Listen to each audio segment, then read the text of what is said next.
नहीं भरोसा देही का, विनस जावे छिन्न माही। श्वास उश्वास में नाम जपो हो, और यतन कछु नाही।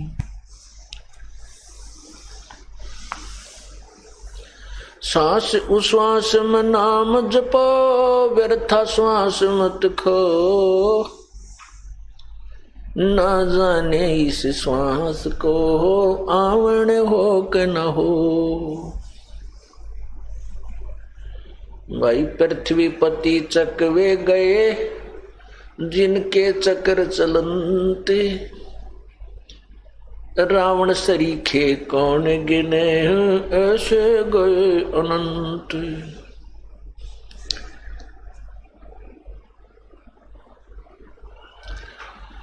तीन लोक का राज, जय जीव को कोई दे। लाख बधाई क्या करे, जे नहीं नाम से ने।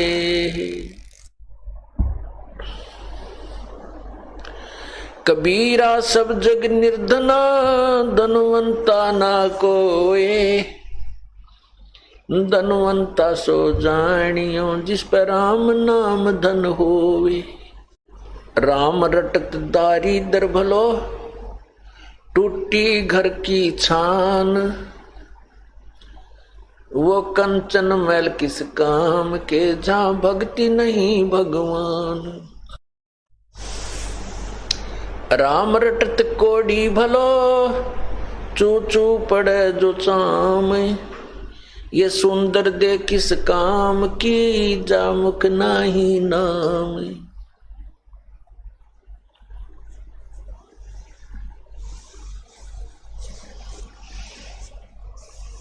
परमपिता परमात्मा, सारी सृष्टि के रचनहार कुल मालिक कबीर परमेश्वर,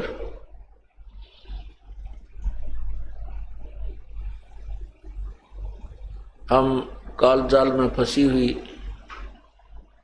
आत्माओं को अपने यथास्थान सतलोक की जानकारी, सतलोक का ज्ञान, उस सुख में स्थान के विषय में जो जानकारी है स्वयं ही बताने के लिए आते हैं। जब वो परमात्मा आते हैं उसमें उनको हम भगवान नहीं मानते। क्यों नहीं मानते? क्योंकि इस काल भगवान के संदेशवाहक प्रचारकों, गुरुओं ने परमात्मा के सब सिद्धांत को पलट रखा होता है। शास्त्र विरुद्ध साधना के आधार पर सर्व जनता को आधारित किया हुआ होता है। वो बताते रहते हैं कि परमात्मा निराकार है, इसलिए परमात्मा जब आते हैं शरीर, क्योंकि वो साकार हैं, तो हम उसे परमात्मा प्रभु नहीं मानते, उसको परमेश्वर नहीं मानते, क्योंकि हमारी जो थ्योरी है वो गलत हो चुकी होती है। आज जितने भी विद्वान हैं, ऋषि महर्षि हुए हैं, या वर्तमान के जितने भी पंथ प्रवर्तक हैं और उसके अनुयायी हैं, वर्तमान में जितने भी संत हैं और उनके अनुयायी हैं, किसी से पूछ लो जो सतलोक की महिमा भी गाते हैं और सतलोक में जाने के लिए प्रेरित भी करते हैं कबीर परमेश्वर के सुने सुनाए ज्ञान के आधार पर, लेकिन सतलोक में वो सतपुरुष को निराकार ही बताते हैं। केवल प्रकाश ही प्रकाश है, चेतन ही चेतन है। वहां आत्मा परमात्मा में ऐसे मिल जाती है जैसे समुद्र में बूंद मिल जाती है। अरे बोले व्यक्तियों, कोई किसी को कहे कि समुद्र में डूब के मर जाओ, किसी का इंटरेस्ट बनेगा? कभी नहीं बनेगा। और ये ऐसा कहना भी मूर्खता है, अर्थात शराबी या कोई नशेड़ी व्यक्ति ही ऐसी स्टेटमेंट दे सकता है, और उसको स्वीकार करने वाले भी नशेड़ी ही हो सकते हैं, नशे में ही हो सकते हैं, नहीं कौन डूब कर मरे। तो सतलोक में परमात्मा साकार है, आत्मा भी साकार है, अर्थात ये वहां जाकर के मानव सदृश शरीर इस जीवात्मा का है, मानव सदृश शरीर भगवान का है, सत्य पुरुष का है। अंतर इतना है, दोनों का मटेरियल भी एक जैसा है, शरीर का मटेरियल भी एक जैसा है, लेकिन इतना अंतर है, परमात्मा का जो प्रकाश है वो अत्यधिक है और इस जीवात्मा का वहां जो शरीर बनता है उसका प्रकाश 16 सूर्यों जितना है, 16 सूर्यों जितना है। और परमात्मा का एक रोमकूप का सतलोक में प्रकाश जो है करोड़ सूर्य करोड़ चांद मिला दे पर उसमें गर्मी ना हो, ऐसी रोशनी एक रोमकूप की है। ये सतलोक की महिमा बताने वाले ये पंथ कबीर परमेश्वर के उस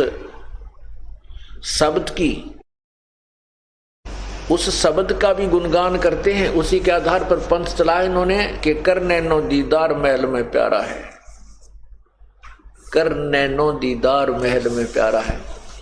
देखो प्रारंभ में परमात्मा कहता है कि आंखों से उस परमात्मा के दर्शन करो, वो शरीर में भगवान है, शरीर बिन सह शरीर भगवान है। महल कौन से महल में? सतलोक में, अपने श्वेत गुम्बज में विराजमान है। आपको एक शब्द सुनाता हूं जिसके ऊपर पूरा एक पंथ चल रहा है और उसकी और भी बहुत सी शाखाएं जिसमें करोड़ों कई करोड़ों की संख्या में अनुयायी अपना जीवन नष्ट कर रहे हैं, मानव जीवन बर्बाद कर रहे हैं। क्या बताया है? परमात्मा परमेश्वर कबीर साहब की वाणी है, अमृत वाणी, सवसम वाणी से सवसम वेद का ये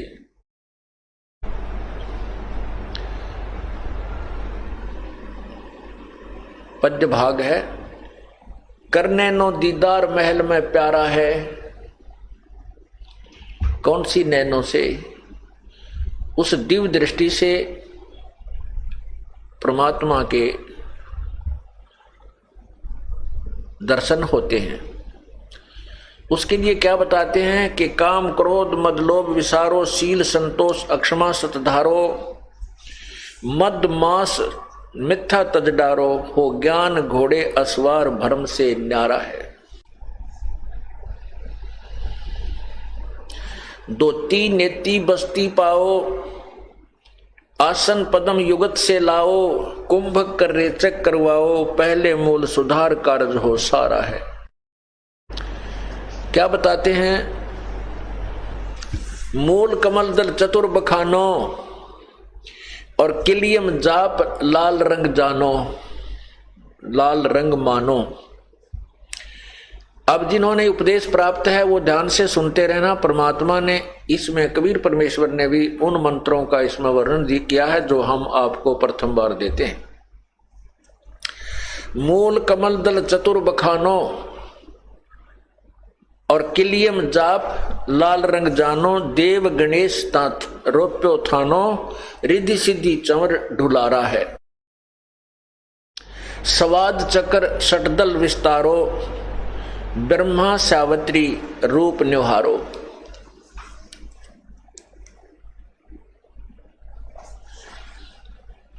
उल्ट नागनी का सिर मारो, तहां शब्द ओंकारा है। नाभि कमल नाभि अष्ट कमल दल साजा, श्वेत सिंहासन विष्णु विराजा। हरियम हरियंग लिखा है इसमें, हरियम जाप तास मुझ गाजा मुख गाजा, लक्ष्मी शिव आधारा है। द्वादश कमल हृदय के माही, जंग गौर शिव ध्यान लगाही। सोहम शब्द तहां धुन छाई, और गण कर जय जयकारा है। इसमें कौन कौन से मंत्र आगे हैं? किलियम, मूल कमल, मूल कमल चतुर्दल बखानो। मूल कमल जो है उसमें 4 पंखड़ी का दल है ये, और किलियम इसका जाप है, गणेश यहाँ का देव है मूल कमल का। स्वाद चक्र में सावित्री ब्रह्मा का राज्य है और वहाँ ओम मंत्र है, ओंकार मंत्र है। फिर नाभि कमल में विष्णु और लक्ष्मी विराजमान है और हरियम जाप है। हृदय कमल में शिव और पार्वती हैं, सोहम जाप लिखा है परमात्मा ने, कबीर साहब ने। फिर कहते हैं दो दल कमल कंठ के माही, षोडश दल कमल के माही, तामद बसे अविद्या बाई, षोडश दल कमल कंठ के माही, तेहि मद बसे अविद्या बाई, हरिहर ब्रह्मा चवन ढुराई, जहां श्रीयम नाम उचारा है। अब ये 5 नाम ये हैं, जो 5 नाम पर गाटा जोड़ रखा है, वो 5 नाम ये हैं। और इन 5 नामों से मूल कमल से लेकर के और कंठ कमल तक की हमें रिहाई मिल जाती है। यहां तक हमारे कमल खुल जाते हैं इन 5 नामों के जाप से। इसके साथ जो प्रथम और द्वितीय लास्ट मंत्र जो मिलाया जाता है, ये पूर्ण परमात्मा का है। उससे ये मंत्र और ये आत्मा इन कमलों में उलझती नहीं फिर। इसलिए 2 मंत्र अति आवश्यक थे, हैं जो कि छुपा रखे थे परमात्मा ने। इसी को सार ज्ञान कहते हैं, तत्व ज्ञान इसी का नाम है। नहीं तो क्या करते थे ये संत जन, ऋषि जन भी इन कमलों से परिचित थे, ऐसी बात नहीं है।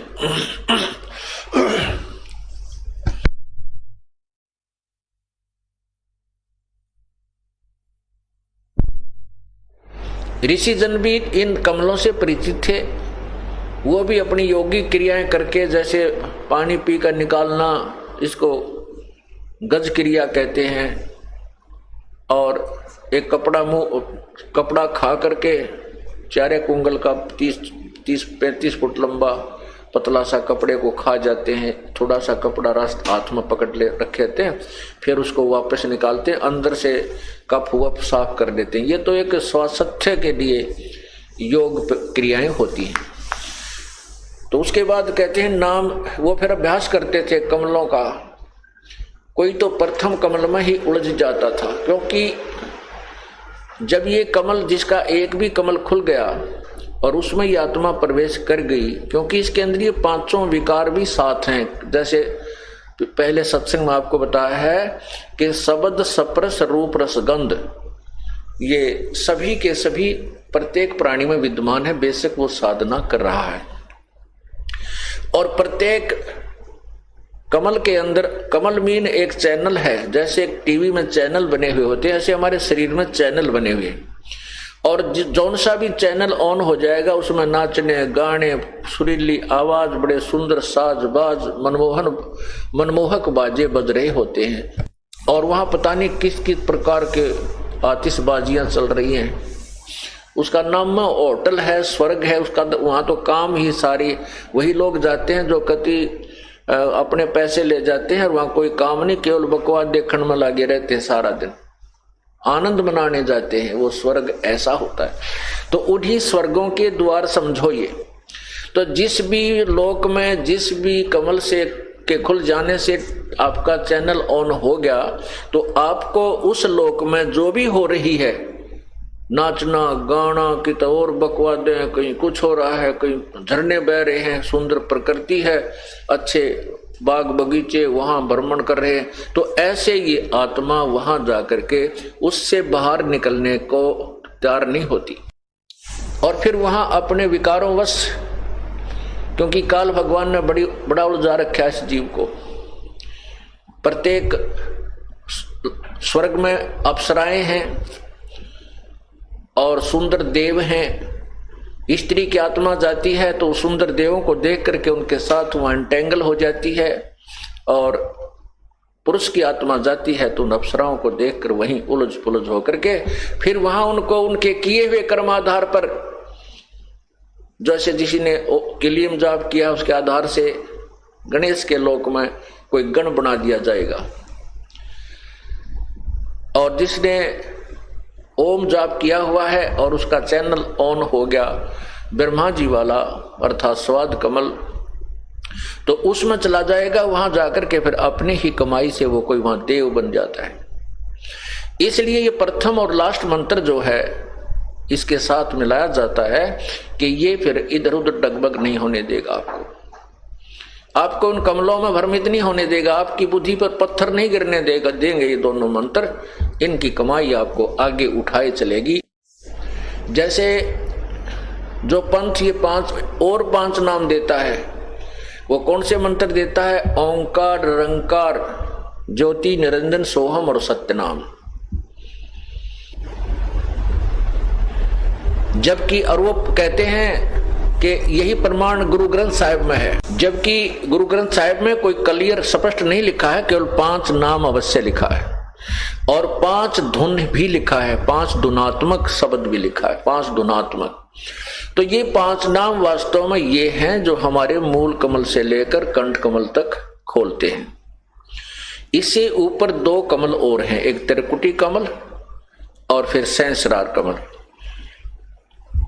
तो ऐसे इसमें 7 कमल हैं।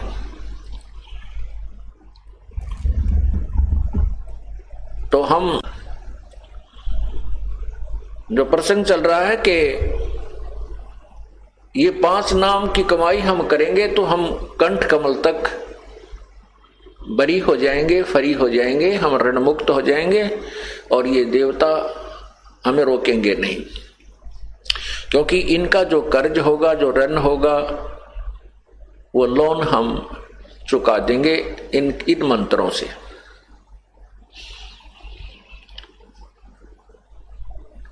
इसलिए यहां लिखा है कि 16 दल कमल के कंठ के माही, ताही बदे बसे अविद्या बाई, हर हर ब्रह्मा चौर ढोराई, जहां श्रीयम नाम उचारा है।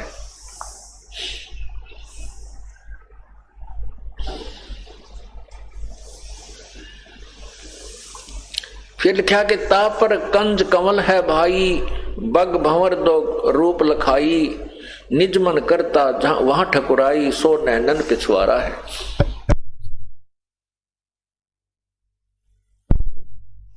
अब ये जो तीसरा कमल बताया है, आगे जो छठा कमल बताया है,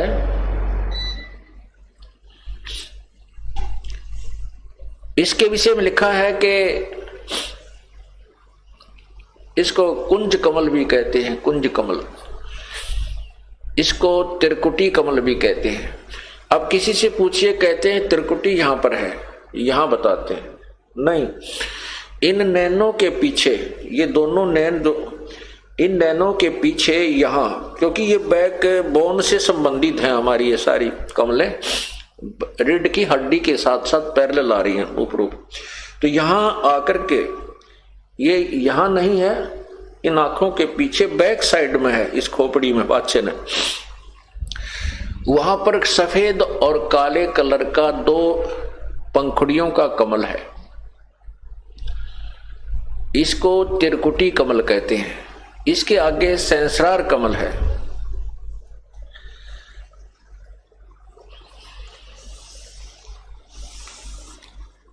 अब क्या बताते हैं कि ये आगे लिखा है कि कमलन भेद किया निर्वारा, यह सब रचना पिंड मंझारा, सत्संग कर सतगुर सिरधारा, वहां सतनाम उचारा है। ओए होए,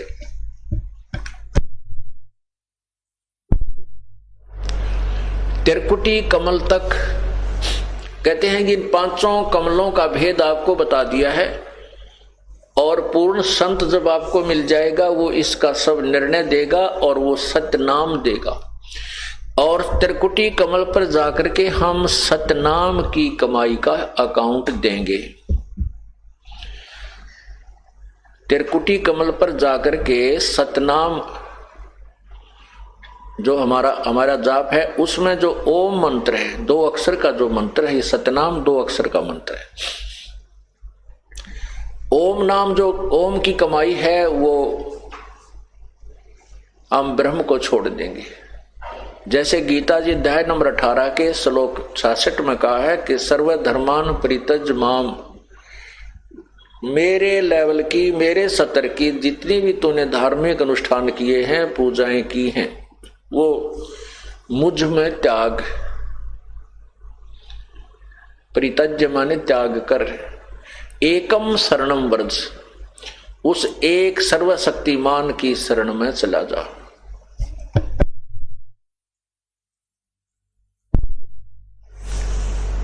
अहम तवा सर्व पापेभ्यः मोक्षामि मा शुच, मैं तुझे सब पाप कर्मों से मुक्त कर दूंगा, तू चिंता मत कर। ओम नाम की कमाई, जो सतनाम में दो मंत्र हैं, एक ओम और तत्, सांकेतिक है जो केवल उपदेशी को बताया जाता है। ओम नाम के जाप की कमाई हम त्रिकुटी पर इस काल भगवान को दे देंगे, फिर ये हमें आगे जाने देगा।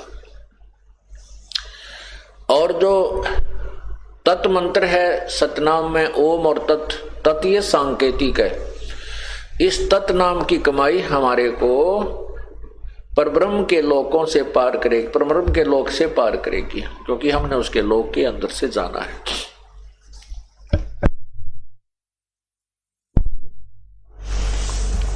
तो यहां क्या बताते हैं, ये कमलन भेद किया निर्वारा, ये सब रचना पिंड मंझारा, ये सब इस शरीर, पिंड माने शरीर के अंदर है। और सत्संग कर, सत्संग कर सतगुरु श्रद्धारा, यानी सत्संग को सुना और जब तत्वदर्शी संत मिला उसके उस सच्चाई का को हमने स्वीकार करना। सत्य का, सत्संग का अर्थ होता है सत्य का साथ देना, सत्य के साथ रहना, असत्य को त्याग देना, उसको सत्संग कहते हैं। यानी सच्चे ज्ञान को ग्रहण करना, सच्चाई का अनुसरण करने का नाम सत्संग होता है। और सत्संग के अंदर वो ज्ञान कराया जाता है, उसको सुन करके हम उस ज्ञान के आधार से अपना जीवन बदल लेते हैं।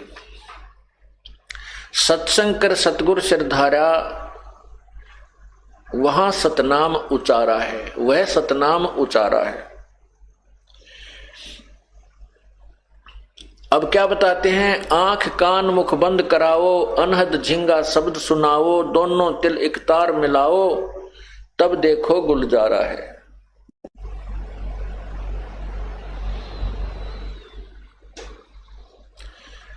आगे कहा है कि चंद सुर एक घर लाओ, सुषमन से ती ध्यान लगाओ, त्रिवेणी के सिंध समाओ, भौर उतर चल पा रहा है। घंटा शंख सुनो धुन दोई, सेंस कमल दल जगमग होई, तामद करता निरखो सोई, बंक नाल धस पा रहा है। डाकनी साकनी बहु किलकारें, जम किंकर धर्म दूत हकारें हंकारें, सत नाम सुन भाग्य सारे, जब सतगुरु नाम उचारा है। गगन मंडल विच उर्दमुख कुइया, गुरुमुख साधु भर पिया, नुगरे प्यासे मरे बिन किया, जाके ही ये अंधियारा है। त्रिकुटी महल में विद्या सारा, गनहर गर्जे बजे नगारा, लाल बरन सूरज उजियारा, चतुर कमल मज शब्द ओंकारा है। साध सोई जिन ये गढ़ लीना, नो दरवाजे प्रगट चीना, 10वां खोल जाए जिन दीना, जहां कुलफ रहा मारा है। आगे सेत सुन है भाई, मान सरोवर पैठ अन्हाई, हंसन मिल हंसा हो जाई, और मिले जो अमी आहारा है। किंगरी सारंग बजे सितारा, अक्सर ब्रह्म सुन दरबारा, द्वादश भानु हंस उजियारा, सटदल कमल मंझार शब्द निरंकारा, महासुन सिंध विस्मी घाटी, बिन सतगुर पावे नहीं बाटी, व्याघ्र सिंह सर्प बहु काटी, और तहां सहज अचिंत पसारा है।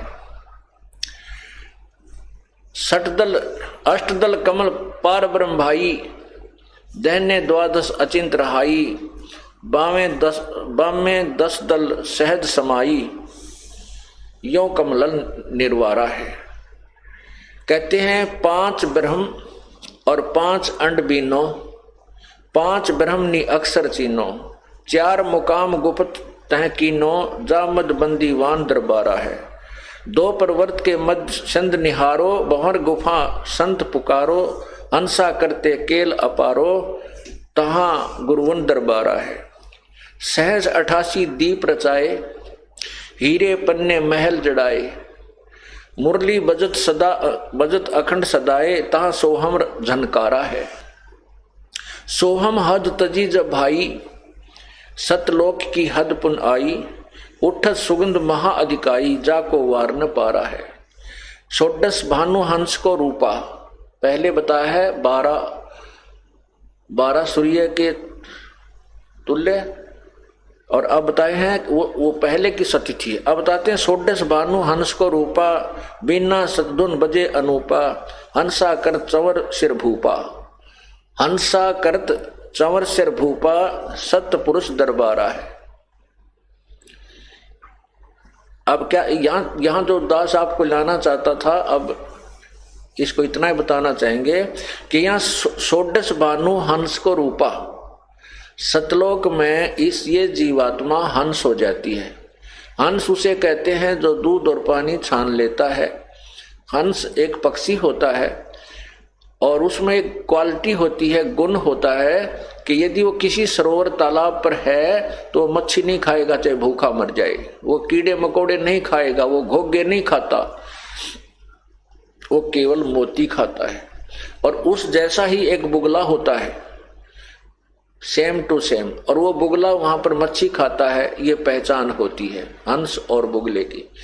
मनुष्य सभी हैं, लेकिन जो हंस अर्थात भक्त हैं वो बीड़ी शराब मांस तमाकू चोरी ठगी आदि रूप हैं, ये घोंगे नहीं खाते, ये कीड़े मकोड़े नहीं खाते, ये केवल राम नाम के मोती खाते हैं। और हंस उसे कहते हैं, हंस के सामने दूध में पानी डालकर रख दीजिए, उसमें ऐसा गुण है कि वो चोंच डबोते ही दूध अलग हो जाएगा और पानी को वो चूसता, दूध को पी जाएगा और जल को छोड़ देता है, बिल्कुल क्लियर कर देता है। उसको हंस कहते हैं। ऐसे ही वो पुण्यात्मा जो सभी बुराइयों से दूर होकर के सतलोक पहुंच जाते हैं, उनको हंस आत्मा कहा जाता है। तो वहां जाकर के इस आत्मा का मनुष्य जैसा शरीर है और षोडश भानु 16 सूर्य जैसा इसका तेज रूप हो जाता है, प्रकाश हो जाता है। षोडश भानु हंस को रूपा और बिना सद्दुन बजे अनूपा, हंसा करत चंवर सिर भूपा। ओए कहते वहां जाकर के उस भूप यानी भगवान, उस भूप माने राजा, उस राजा के ऊपर, अपने सतलोक के मालिक के ऊपर, सतपुरुष के ऊपर ये यहां से गए हुए हंस भक्त या आत्मा चंवर करते हैं। अब चंवर किस पे करते हैं? साकार पे साकार चंवर करता है, निराकार पे चंवर। और निराकार करेगा क्या?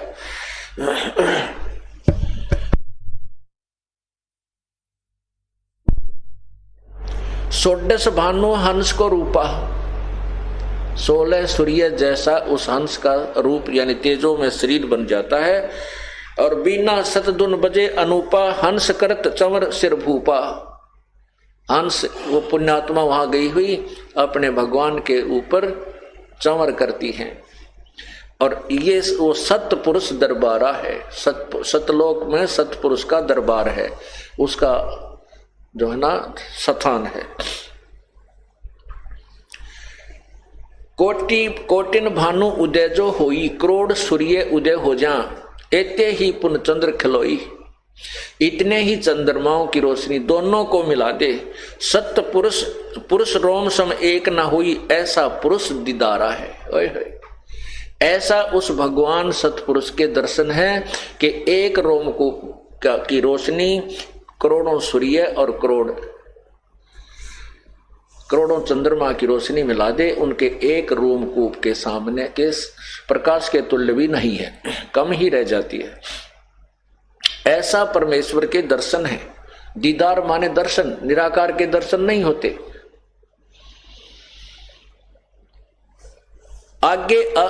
आगे अलख लोक है भाई, सतलोक से आगे अलख लोक है, फिर अगम लोक है, फिर अनामी लोक है, अकह लोक है।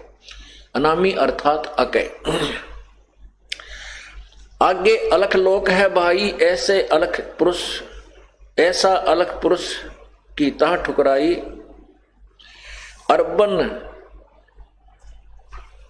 अर्बन सूर रोम सम नाही, ऐसा अलख दिदारा है।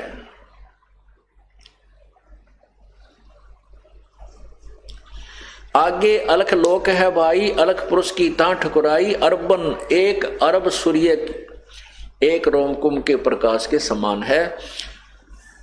एक रोमकुंभ का प्रकाश जो है अरब सूर्यों के तुल्य समान है उस अलख पुरुष के। ऐसा अलख निहारा है, देखा है, निहारा माने देखा है, ऐसा अलख देखा है, अलख जो यहां से कोई नहीं देख सकता, परमात्मा कबीर साहब कहते हैं ऐसा अलख निहारा है। ता पर अगम महल एक साजा, उस अलख से ऊपर एक अगम लोक है। अगम पुरुष ताही को राजा, उसमें अगम पुरुष का शासन है, वहां का मालिक है। और खरबन सूर रोम एक लाजा, ऐसा अगम अपारा है। खरब सूर्य उसके एक रोमकूप के प्रकाश के सामने फीके पड़ जाते हैं, ऐसा वो अगम पुरुष का अपार तेजों में शरीर है। ता पर अकय लोक है भाई, यानी सतलोक से ऊपर जो चौथा लोक है, ता पर अकय लोक है भाई, उसको अकय लोक भी कहते हैं, अनामी लोक भी कहते हैं। और पुरुष अनामी तहां रहाई, अनामी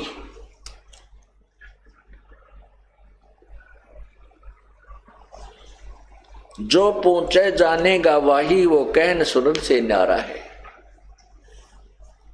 अब कहते हैं काया भेद किया निर्वारा। अब देखो निचोड़ कर दिया इस पूरे शब्द का। काया भेद किया निर्वारा, ये सब रचना पिंड मझारा। परमात्मा आपको क्या बता रहे हैं कि जो मैं आपको इसमें शब्द में वर्णन किया है, ये आपके इस काल ने इस शरीर के अंदर भी झूठी रचना करवा रखी है माया से, इस जीव को धोखा देने के लिए उस वास्तविक लोक की, सतलोक की नकल करवा रखी है एक शरीर में। और इस जीव को धोखा देने के लिए काल को पता था कि वो परमात्मा अपना उसको इस तत्वदर्शी संत भेजेगा, क्योंकि परमात्मा ने स्वयं आकर भी ये सारा ज्ञान बताया है। तो उससे पहले ही उसने झूठे लोक यहां बना दिए, ब्रह्मलोक के अंदर नकली सतलोक, अलखलोक, अगमलोक और अनामी लोक की रचना करवा रखी है। क्योंकि परमात्मा ने आके सब वर्णन किए थे और फिर साथ में इस शब्द के अंदर ये निर्णय देना अति आवश्यक था कि ये सारा कुछ जो मैंने बताया ये है तो सतलोक में, लेकिन इस काल ने अपनी माया के द्वारा, दुर्गा के द्वारा यहाँ पर नकली एक झूठे उसी की नकल बना रखी है जीव को धोखा देने के लिए। क्या लिखा है? काया भेद किया निर्वारा, ये सब रचना पिंड मजारा। माया अवगत जाल पसारा, सो कारीगर बार्या है। आज माया कीनी चतुराई, झूठी बाजी पिंड दिखाई। वह झूठी बाजी, झूठी नकल इस शरीर में बना दी। आज माया, इस दुर्गा ने आद माया कीनी चतुराई, झूठी बाजी पिंड दिखाई। अवगत रचना रची अंड माही, ताका प्रतिबिंब डारा है। ओए होए, ये झूठी रचना करी इस अंड माही, अंड कहो ब्रह्मांड कहो इस पिंड कहो। ये ब्रह्मांड जो है पूरा एक अंडे के समान इलिपिकल शेप में है, और उस ब्रह्मांड में जो कुछ है वो सारा का सारा इस शरीर के अंदर है। इस शरीर में चैनल बने हुए हैं। इस ब्रह्मांड को अंड भी कहते हैं और इस शरीर को पिंड भी कहते हैं। तो यह क्या बताते हैं? आद माया कीनी चतुराई, झूठी बाजी पिंड दिखाई। इस शरीर में बना दी। जो शरीर में दिखाई देती है ये काल का दिखाई देता है, इससे बाहर का नहीं है, सतलोक का नहीं है। शरीर के अंदर चाहे कितनी धुन बाज रही है, चाहे किसी प्रकार का कोई प्रकाश भी देख रहे हैं। अवगत रचना रची अंडमाही, ताका प्रतिबिंब डारा है। ताका प्रतिबिंब यानी उसकी नकल बनाई है, शब्द विहंगम चाल हमारी, कहे कबीर सतगुरु दे तारी। खुले कपाट शब्द जनकारी, पिंड अंड के पार स्वदेश हमारा है। ओए होए, इस अंड और पिंड, इस शरीर के बाहर हमारा देश है, हमारा लोक है। और इससे बाहर जो धुन अलग है, वो धुन जो इस शरीर से बाहर होने पर न सुनाई देती है, जब तक इस शरीर में है वो परमेश्वर सतलोक की झनक आपको नहीं सुनेगी। वो सुनेगी जब पूर्ण परमात्मा का जो सारनाम आपको मिल जाएगा, उसके बाद आपको सुनेगी। लेकिन उसको सुनने मात्र से मोक्ष नहीं है, ये तो प्रतीक है कि हमारी भक्ति चल रही है, बस इतनी सी बात। और ये क्या करते हैं कि कान आंख बंद करके 2.5 घंटे सुबह 2.5 घंटे शाम धुन सुनो, बस क्या बात कही, बड़ी धुन सुनती हैं, झिंगे बोल रहे। इसमें तो काल की धुन है ये सारी। हमने तो इसे अज्ञ की सतलोक की धुन सुन ली। अब क्या बताते हैं, शब्द विहंगम चाल हमारी, कहे कबीर सतगुरु दे तारी। खुले कपाट शब्द झनकारी, अंड और पिंड के पार स्वदेश हमारा है। परमात्मा ने स्पष्ट कर दिया कि जो भी धुन आप सुनते हो शरीर में आंख कान बंद करके, ये तो काल की धुन है। इसके पार सो हमारा देश है। उसके विषय में कहते हैं, कोई है रे परले पार का, जो भेद कहे झनकार का। कोई है रे परले पार का, जो भेद कहे झनकार का। परले पार माने सतलोक से कोई आया हुआ, वो बताओ, फिर हम बताएंगे हाँ ये धुन सही बता रहा है। कोई है रे परले पार का, जो भेद कहे झनकार का। अब क्या गिनवाते हैं, वाह रही गोरख वाह रही दत्त, वाह रही धरु प्रहलाद अर्थ, वाह रही सुखदेव वाह रही व्यास, वाह रही पाराशर प्रकाश, वाह रही दुर्वासा दरवेश, वाह रही नारद सारद शेष। वार माने उर्ली साइड में, वार ही उर्ली तरफ है। जैसे एक दरिया का परला पार होता है, एक उर्ली साइड में, अपनी साइड में, इधर की तरफ इंघे को कहते हैं। वाह रही गोरख वाह रही दत्त, वाह रही गोरख, उर्ली साइड भी गोरख जी भी कितने बड़े सिद्ध पुरुष थे तो भी वार हैं, और दत्त दत्तात्रेय जी ये भी वार ही हैं। वाह रही गोरख वाह रही दत्त, वाह रही ध्रुव प्रहलाद अर्थ। ध्रुव और प्रहलाद भी उर्ली पार है, इस अंड में ही है, काल के जाल में ही है, इससे बाहर नहीं है। वाह रही गोरख वाह रही दत्त, वाह रही ध्रुव प्रहलाद अर्थ, वाह रही गो सुखदेव वाह रही व्यास, वाह रही पाराशर प्रकाश, वाह रही दुर्वासा दरवेश, वाह रही नारद सारद शेष, वाह रही भरतरी गोपी चंद, वाह रही सनक सनंदन बंद, वाह रही ब्रह्मा वाह रही इंद, वाह रही शेष कला गोविंद। गोपी चंद भरतरी जैसे भी, जिनको हम कहते तो मुक्त हो गए, नहीं, चौथी मुक्ति प्राप्त है। और चौथी मुक्ति प्राप्त प्राणी भी दोबारा 84 लाख योनियों में आते हैं। वाह रही भरतरी गोपी चंद, वाह रही सनक सनंदन बंद, वाह रही ब्रह्मा वाह रही इंद्र, वाह रही शेष कला गोविंद। 1000 कला का भगवान यु काल ज्योति निरंजन भी उर्ली तरफ ही है। वाह रही शिव शंकर जो शंभ, यो शिव जी शिव भगवान भी कहते, शिव शंकर भी उर्ली तरफ है। वाह रही शिव शंकर जो शंभ, वाह रही धर्म राय आरंभ, वाह रही धर्म राय धर धीर, परम धाम पहुंचे कबीर। परम धाम यानी परली तरफ तो केवल एक कबीर साहब पहुंचे, और या उन्हीं के अनुयायी जो जिनको उन्होंने नाम दिया वो गए। रग यजुश्याम अथर्व वेद, परम धाम नहीं लया वेद। ऋग्वेद यजुर्वेद श्यामवेद और अथर्ववेद, इनमें जो वर्णित विधि है उसके अनुसार साधना करने वालों को भी परले पार का ज्ञान नहीं है। रग यजुर श्याम अथर वेद परम धाम नहीं लहा वेद। अलल पंख अगाध भेव जैसे कुंज सुरती सेव। वार पार था थे हा ने था गरीब दास निर्गुण निगाह।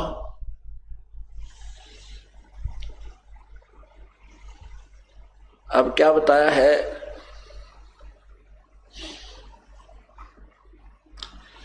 कि कोई हैरे परले पार का जो भेद कहे, उस जनकार का जो धुनात्मक शब्द धुन सुन पर जो घाटा जोड़ रखा था इन्होंने, जो ये 5 नाम देने वाले। या फिर एक और पंथ है जो कहता हंस का उल्टा कर ले, हंस शब्द को उल्टा कर ले तो सोहम बन जाता है। और हंस, वैसे तो हंस का उल्टा करने से सोहम नहीं बनता। और वो कहते हैं हंस जीव को कहते हैं, और जीव का जीव ही जाप कर रहा है। और सोहम शब्द के सोहम बना लिया उन्होंने, क्योंकि सोहम शब्द तो किसी शास्त्र में है ही नहीं, कबीर परमेश्वर ने आके बताया है।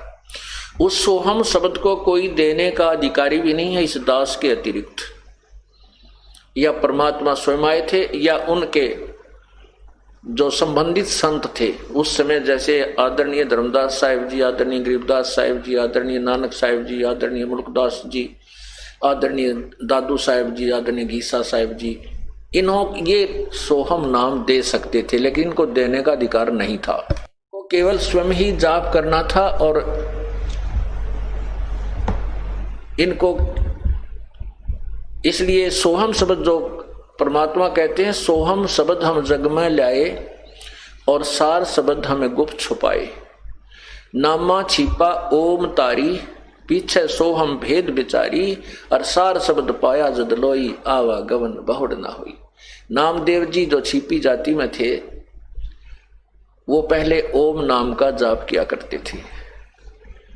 उसके बाद परमेश्वर उनको मिले और ये तत्व ज्ञान समझाया तो फिर उनके समझ में आया, फिर उन्होंने उस सोहम मंत्र का जाप प्रारंभ किया। फिर कहते हैं केवल सोहम से भी मोक्ष नहीं है, सार शब्द पाया जद लोई आवा गवन बहुर ना हुई। गरीबदास जी कहते हैं सोहम ऊपर और है सत सुकृत एक नाम, सब हंसों का वंश है, सब हंसों का वंश है और सही बस्ती सही ठाम। तो इसी प्रकार नामदेव जी कहते हैं कि नामा छिपा ओम तारी, तारी माने लो लग रही थी, ओम नाम ओंकार नाम का जाप करा करते थे। फिर पीछे सोहम भेद बिचारी, ओहो, फिर पीछे सोहम वाली बात समझ में आई, ज्ञान तत्व ज्ञान सुना। फिर उन्होंने सतनाम का जाप किया जो 2 अक्षर का होता है। किसने? नामदेव जी ने। और फिर कहते हैं सार शब्द पाया जद लोई। जब परमात्मा ने उनको सार शब्द दिया तो नामदेव जैसे महापुरुष का भी तभी जन्म मृत्यु से छुटकारा हुआ, आवा गवन बहुर ना हुई। तो वो सोहम नाम का 2 हिस्से करके जाप देते हैं। ये एक बहुत बड़ा पंथ चल रहा है जिसका विदेशों में भी बोलबाला, क्यों बड़ी बड़ी आत्मा है जिनको ज्ञान है नहीं आध्यात्मिक, वो चाहे विदेशी हो चाहे स्वदेशी, उन्हें कोई बहका लो, उनके पीछे हो लेंगे, क्योंकि आत्मा को परमात्मा की चाह है। और ये नकली संत उनको गुमराह किए हुए बैठे हैं, इनका जीवन अनमोल जीवन बर्बाद करते हैं। उन्होंने सोहम शब्द के 2 टुकड़े करके जाप करना बता रखा है। कोई तो कहे 100 बार निकाले हम भीतर ले, कोई कहे हम बाहर छोड़े और 100 हम अंदर ले श्वास से। अरे भले आदमी हो, अब मोटरसाइकिल के 2 पहिए हैं और कोई न कहे अगले न आगे चलाओ और पाछले न पाछे न चलावे, वो तो कैसे चलेगी भाई? खोल लो, इसने खोल खड़े करके तो घुमा सकते हो, एक न आगे न घुमा ले एक न पाछे न घुमा ले, वो तो दोनों ही अपनी विधिवत चलेंगे तभी बात बनेगी। या किसी वस्तु के 2 टुकड़े कर देने से वो व्यर्थ हो जाती है, ये एक ही अक्षर है। और क्योंकि कबीर साहब के सुने सुनाए ज्ञान से उन्होंने सांस का शब्द ले लिया। अब कबीर साहब कहते हैं जो जन होगा जो हरि लेगा शब्द बिलगाए, और सोहम सोहम जप मरे व्यर्था जन्म गवाए। अकेला सोहम सोहम जाप जपने से भी चाहे उसने 2 भाग कर दे चाहे 1 कर ले, वो जब का मर गए व्यर्था जन्म गवाए। क्यों? क्योंकि सार सब जब तक नहीं मिलेगा वो जीवन व्यर्थ है, वो मोक्ष नहीं हो सकता। तो कहीं भी किसी भी सदग्रंथ में, किसी भी कुरान में, किसी पुराण में, वेदों में, उपनिषदों में आपको सोहम शब्द नहीं मिलेगा। परमात्मा ने आकर के ये मंत्र यहां प्रकट किया है और सार नाम सार शब्द अभी छुपा रखे हैं, वो अब इस समय प्रकट करने हैं। ये समय निर्धारित था प्रभु का। ना हमारे जैसे तुच्छबुद्धि जीव को कहाँ ये ऐसे निर्मल ज्ञान की जानकारी होनी थी। प्रभु ने वो अपनी शक्ति से, अपने रिमोट से और अपने ही कंप्यूटर से हमारे कंप्यूटर में योग जो है ना तत्व ज्ञान फीड कर दिया और उन्हीं की कृपा से आपके समक्ष प्रकट हो रहा है कबीर परमेश्वर की रजा से। और ये समय था निर्धारित है, पहले से लिखा परमात्मा ने अपनी वाणी में कि एक समय ऐसा आएगा कि पूरी पृथ्वी पर मेरा ही ज्ञान होगा। धर्मदास जी से कहा है पूरी पृथ्वी पर एक मेरा ही ज्ञान होगा, मेरा ही नाम होगा और एक ही भगवान की पूजा पूरी पृथ्वी पर चलेगी। जो भक्ति करेंगे, जो नहीं करते हैं वो ना करेंगे, वो अलग बात है। अगर यदि कोई परमात्मा चाहता है तो साधना यही करेगा और नहीं कर सकता इस ज्ञान को सुनने के उपरांत। पूरे विश्व में एक ही भक्ति, एक ही परमात्मा की साधना होगी और ये माया की दौड़ समाप्त हो जाएगी। माया की होड़ जो लगी है लूट ले। अब जैसे हम क्यों दुखी हैं, जो इस तत्व ज्ञान को समझकर भक्ति पर लग गए हैं। हम चाहते हैं ज्यादा समय भगवान के चरणों में लगाएं, उसकी साधना करें, उसके भक्ति करें और भाई संसारिक धंधे में हमें कम करना पड़े संसारिक धंधा। अब जैसे हम बच्चों की शादी करते हैं, अब ठीक है हमारा पुत्र है, पुत्र का विवाह तो हम अपने हिसाब से कर सकते हैं। उसको कहेंगे भी हमने कोई दहेज नहीं लेना, अपनी एक बेटी दे दो और एक उसका सूट दे दो, अर्थात एक दो चार कपड़े देना चाहो अपनी बेटी को दे दो, हमने जरूरत नहीं है। जब हमने बेटी का ब्याह करना पड़ता है तो अभी हमारे भक्त इतने नहीं है कि हम एक दूसरे में आपस में ही कर सकें, तो हमने बगैर उपदेश वालों के भी अपनी बेटी ब्याहनी पड़ती है। तो वो अभी ना समझ है, इस कारण से अब हम आधे दुखी हैं। उसके लिए हमने कुछ थोड़ा बहुत करना पड़ता है, ज्यादा नहीं तो थोड़ा बहुत करना ही पड़ता है। तो इस प्रकार हम अभी इसलिए दुखी है। फिर हम चाहते हैं कि केवल हमारा इतना मकान बने कि गुजारा हो जाए। हमारी आंखों के सामने हमने ऐसी परिस्थिति देखी है, एक पिता ने अपने पुत्रों के लिए 20-30 एकड़ जमीन बना दी, ट्रैक्टर ले रखा। और कैसे लिया? आज से 50 वर्ष पहले जब हम छोटे छोटे थे, उस समय वो 5 रुपए सैकड़ा ब्याज लेता था। वो 5 रुपए सैकड़ा, आज से 50 साल, शायद आज भी 5 रुपए नहीं होगा, बहुत ही एकाध निर्भाग वेशक लेता हो। उस समय 5 रुपए सैकड़ा ब्याज, वो खून चूसा करता। उसकी मृत्यु देखी पागलों की तरह, अंत समय में पागल हो गया, अपनी टट्टी अपने मुंह पर मारे बैठ के, द्वारा का टक्कर मारे, बुरा हाल हो गया। और कुछ ऐसे भी लोग देखे जिन्होंने अपने बच्चों के लिए बहुत सी संपत्ति जोड़ी और पिताजी के जीते जी बेटा जवान हुआ, इकलौता पुत्र था, उसने शराब पीनी शुरू कर दी। वो 200 बीघे जमीन थी, 200 बीघा माने 40 एकड़ जमीन, वो सारी बेच दी और फिर मजदूरी करने लग गया पिता की आंखों के सामने। बूढ़ा पिताजी तो बूढ़े हो गए, कुछ पार बसावा नहीं। तो पुण्यात्माओं, जो बच्चे के भाग्य में है वही रहेगा। उस बेटे के भाग्य में मजदूरी करना था, पिताजी की संपत्ति उसका कति काम नहीं आई। इसलिए हमने इतना तो मकान चाहिए। कबीर साहब कहते, कबीर घर तो 3.5 हाथ भाई गणा तो 4.25, कह कबीर अधिका गहे ताको नहीं विचारे। घर तो 3.5 हाथ का, अर्थात अपना एक 4 पाई आ जा, और गणा तो 4.25 है। इससे ज्यादा को चाह करता है तो कहते हैं उसको फिर कोई ज्ञान समझ में नहीं आ रहा। भाव ये है परमात्मा कहने का कि आवश्यकता अनुसार मकान बना ले, उससे ज्यादा होड़ मत कर। तो ज्यादा एक दूसरे को देख के उसने कोठी बना ली, आपके पास 2-4 लाख का ब्योंत हो गया, दूसरे ने 8 लाख की बनाई है, तो आप भी न सोचोगे जब तक ज्ञान नहीं है कि 2-4 लाख कर्जा से ही परिस्ते 21 कोठी गाड़ू जब मेरी इज्जत बनेगी। वो 5-4 लाख रुपए कर्जा हो जाए, वो कर्जा मकान का उतर के देना, लोग पीछे पीछे और टेंशन बनी रहे, ना भक्ति कर सकते कि वह मृत्यु हो जाए उसको ठीक में कुत्ता बन के उसको ठीक है पिछली साइड में बैठेगा, अंदर कोई नहीं बढ़ने दे, प्रवेश नहीं होने देगा उसको। तो इसलिए हम आधे दुखी इस प्रकार हैं, एक दूसरे को देखकर माया जोड़ने की होड़ लगाई हुई है।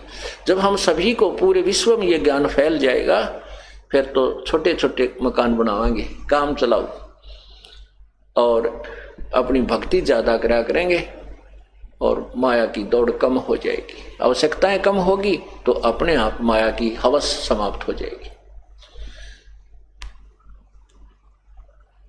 इस प्रकार जब परमात्मा यहां आते हैं, अब आपने सुना कि उन्होंने कितना ज्ञान फैला रखा था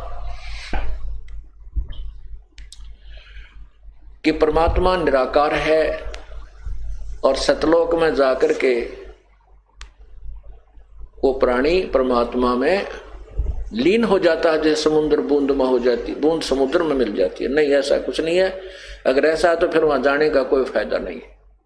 हम भगवान के लिए भटकते फिर रहे हैं, परमात्मा मिले, उनके दर्शन करें, उनको देखें, उसको देखने से हमें आनंद आएगा। और वो कहे वहां है नहीं तो फिर वही क्या फायदा, कौन इंटरेस्ट बनाएगा। अब लड़की की सगाई कर रहे हैं और लड़की को कहे कि तेरा दुल्हा तो है नहीं, वो तो निराकार है, तो बता क्या इंटरेस्ट बनेगा शादी का। उधर से लड़के ने कहा कि तेरी पत्नी तो है नहीं भाई, वो तो निराकार है, ब्याह करवा ले, तो फिर ब्याह क्या तो करवा जब लड़की निराकार है। ऐसी बेहुदी थ्योरी लोगों ने बना करके हमें मिसगाइड किया हुआ है। तो वहां परमात्मा है, हमरे ही उनिहार है, हमारा सृजनहार, हमारा भगवान हमारे स्वरूप में है। यही पवित्र बाइबल में लिखा है कि परमात्मा ने मनुष्य को अपने ही स्वरूप के अनुसार बनाया है, नर और नारी करके उनकी सृष्टि की है। इति सिद्धम परमात्मा सहशरीर है और मनुष्य दृश्य है। जैसा कि कल आपको यजुर्वेद अध्याय नंबर 5 के मंत्र 1 में स्पष्ट किया था कि अग्ने तनुरसी विष्णुवेत्वा सोमस्य तनुरसी, 2 बार लिखा है वेद में कि परमात्मा सहशरीर है। उस परमेश्वर का सबका पालन करने के लिए अर्थात सबकी संभाल करने के लिए, यहाँ अपना यथार्थ ज्ञान देने के लिए, अतिथि रूप में आने के लिए भी उसका शरीर है। वो सहशरीर ही आता है और सहशरीर ही जाता। अतिथि माने अचानक कभी भी आ जाए, जिसकी को आने की तिथि यानी दिन निर्धारित ना हो, उसको अतिथि कहते हैं। मेहमान भी कह देते हैं। मेहमान उसे कहते हैं जो कुछ समय के लिए रुकता है। तो परमात्मा यहाँ कुछ समय आते हैं। 120 वर्ष काशी में कबीर जुलाहा रूप में आए थे, अतिथि रूप में, और सहशरीर आए थे, सहशरीर चले गए थे। वो स्वयंभू हैं, उनके कोई माता पिता नहीं है।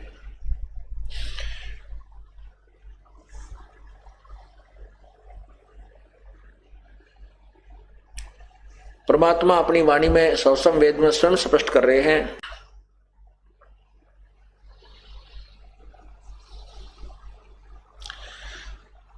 अवधो अवगत से चल आए,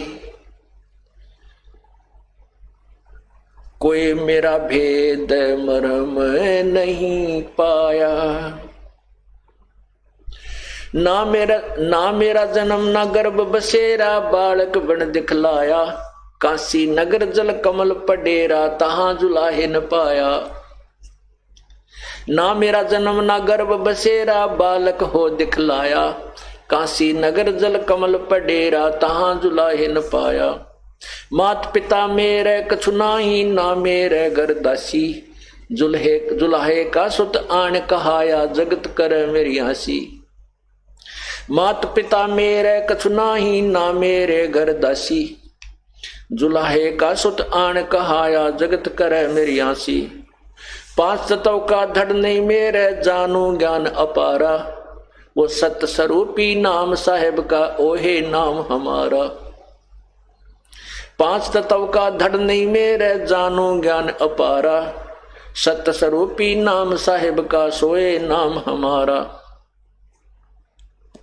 अधर द्वीप गगन गुफा में ता निज वस्तु सारा, ये ज्योत स्वरूपी अलख निरंजन धरता ध्यान हमारा।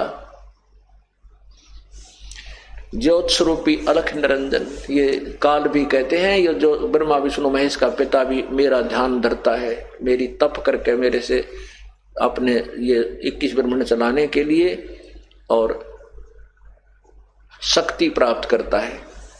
ज्योत स्वरूपी अलख निरंजन धरता ध्यान हमारा, अदर दीप गगन गुफा में तानिज वस्तु सारा, ज्योत स्वरूपी अलख निरंजन भी धरता ध्यान हमारा। हाड चाम लहू ना मेरे कोई जाने सतनाम उपासी, तारण तरण अभय पद दाता, मैं हूँ कबीर अविनाशी। मैं वही कबीर परमात्मा अविनाशी हूँ जिसके मारने में कोई समर्थ नहीं है। क्या बताते हैं कि अवधू गोरखनाथ जी से कहते हैं कि हे अवधूत, मैं गोरखनाथ जी ने पूछा था आप कौन हो, फिर ऐसे कौन से लोग से आए हो, हमने तो आज तक आपके बारे में ऐसे ज्ञान के विषय में कभी नहीं सुना। आप कौन हैं, कहाँ से आए हो, आपके माता पिता कौन हैं? तो बताते हैं अवधू अवगत से चलाए, अवगत जिसको जिस स्थान पर परमात्मा है उस वहां पर रहता है, वो किसी के सामने प्रत्यक्ष नहीं हो पाता, यहाँ से कोई देख नहीं सकता, इसलिए उसे अव्यक्त कहते हैं। अव्यक्त की डेफिनेशन होती है जैसे बादलों के पीछे सूर्य हो और हमें दिखाई नहीं देता लेकिन वो विद्यमान है, और बादल हट जाने पर वो जो का तो दिखाई देता, इसलिए अव्यक्त कहते हैं। जिसे हम नहीं देख सकते उसको अव्यक्त कहते हैं। निराकार अन्य वस्तु होती है, अव्यक्त और चीज होती है। अन्य अव्यक्त का अर्थ और होता है, जैसे अभी आपको डिफाइन किया। तो कहते हैं उस अवगत से चले आए, उस अव्यक्त स्थान से आए हैं हम, जहां तुम्हारे किसी भी साधक की दृष्टि नहीं जा सकती, तुम्हारी दिव्य दृष्टि भी वहां तक नहीं पहुंच सकती। दिव्य दृष्टि मेन एक दूरबीन समझो, दूरबीन की अपनी अपनी जो है, ये सूक्ष्म दर्शी जिसे कहते हैं, उसकी अपनी रेंज होती है, कुछ इतने स्थान तक देख सकती है, इतने डिस्टेंस तक देख सकती है। तो इसलिए किसी भी ऋषि महर्षि और ब्रह्मा विष्णु महेश की दिव्य दृष्टि उस सतलोक को नहीं देख सकती। ये तो ब्रह्मलोक को भी नहीं देख सकते जहां पर ये ज्योति निरंजन रहता है। तो वो सतलोक में कहते हैं अवधू अवगत से चलाए, मेरा कोई भेद मरहम नहीं पाया, और ना मेरा जन्म ना गर्भ बसेरा, मैं तो बालक बन दिखलाया, ना मेरा जन्म हुआ ना मैं किसी माँ के गर्भ में रहा।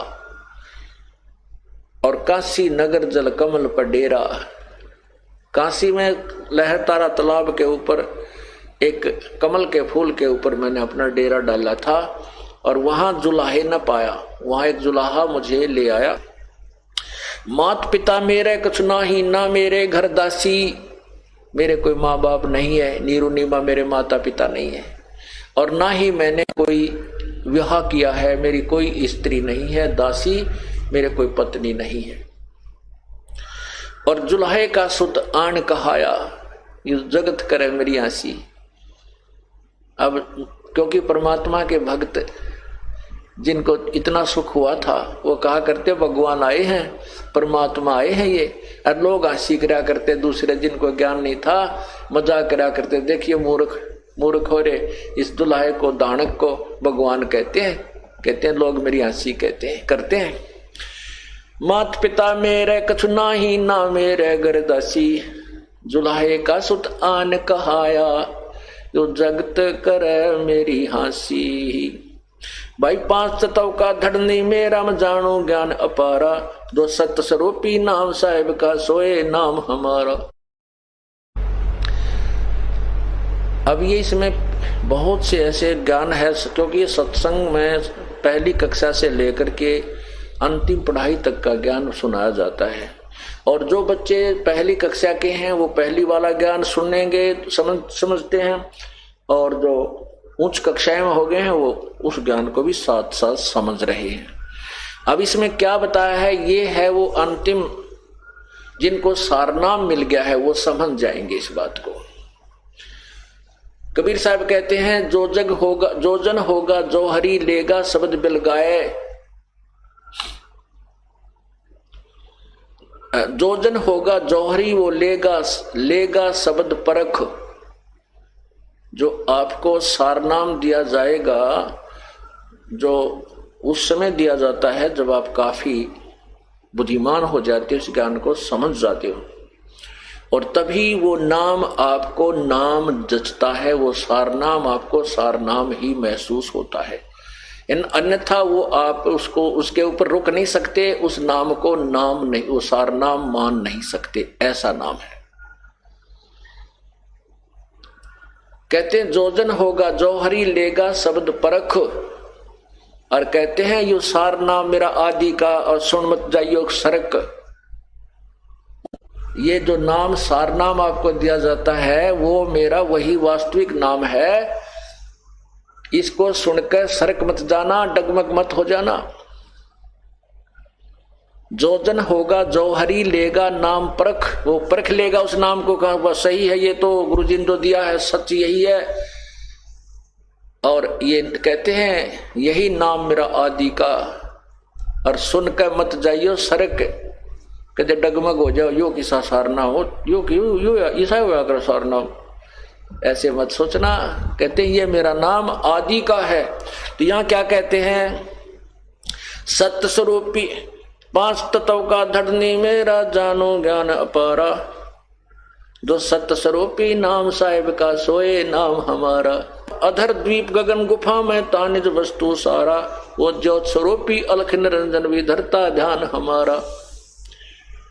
अब आपको दिखाते हैं कि ज्योति निरंजन भी उसी परमात्मा का ध्यान धरता है, और साथ में ये ब्रह्मा विष्णु महेश भी उसी तरह उस काल के भ्रमित किए हुए ये तप करते रहते हैं। जैसा कल शाम के समय आपको बताया था कि विष्णु जी कह रहे हैं कि मैं अधिकतर समय तप करता हूं, तो तुम साधना करते हो तो किसका ध्यान लगाते हो?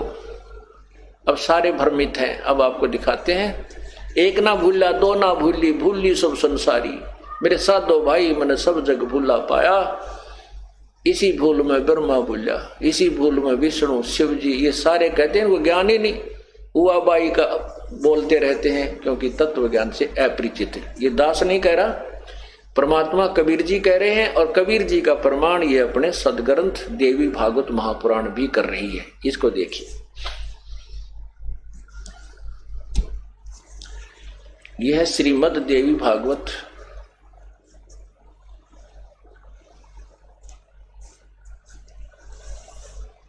ये पुराण है, और ये कहां से प्रकाशित है? गीता प्रेस गोरखपुर से है, ये गीता प्रेस गोरखपुर से। और यहां देखिएगा,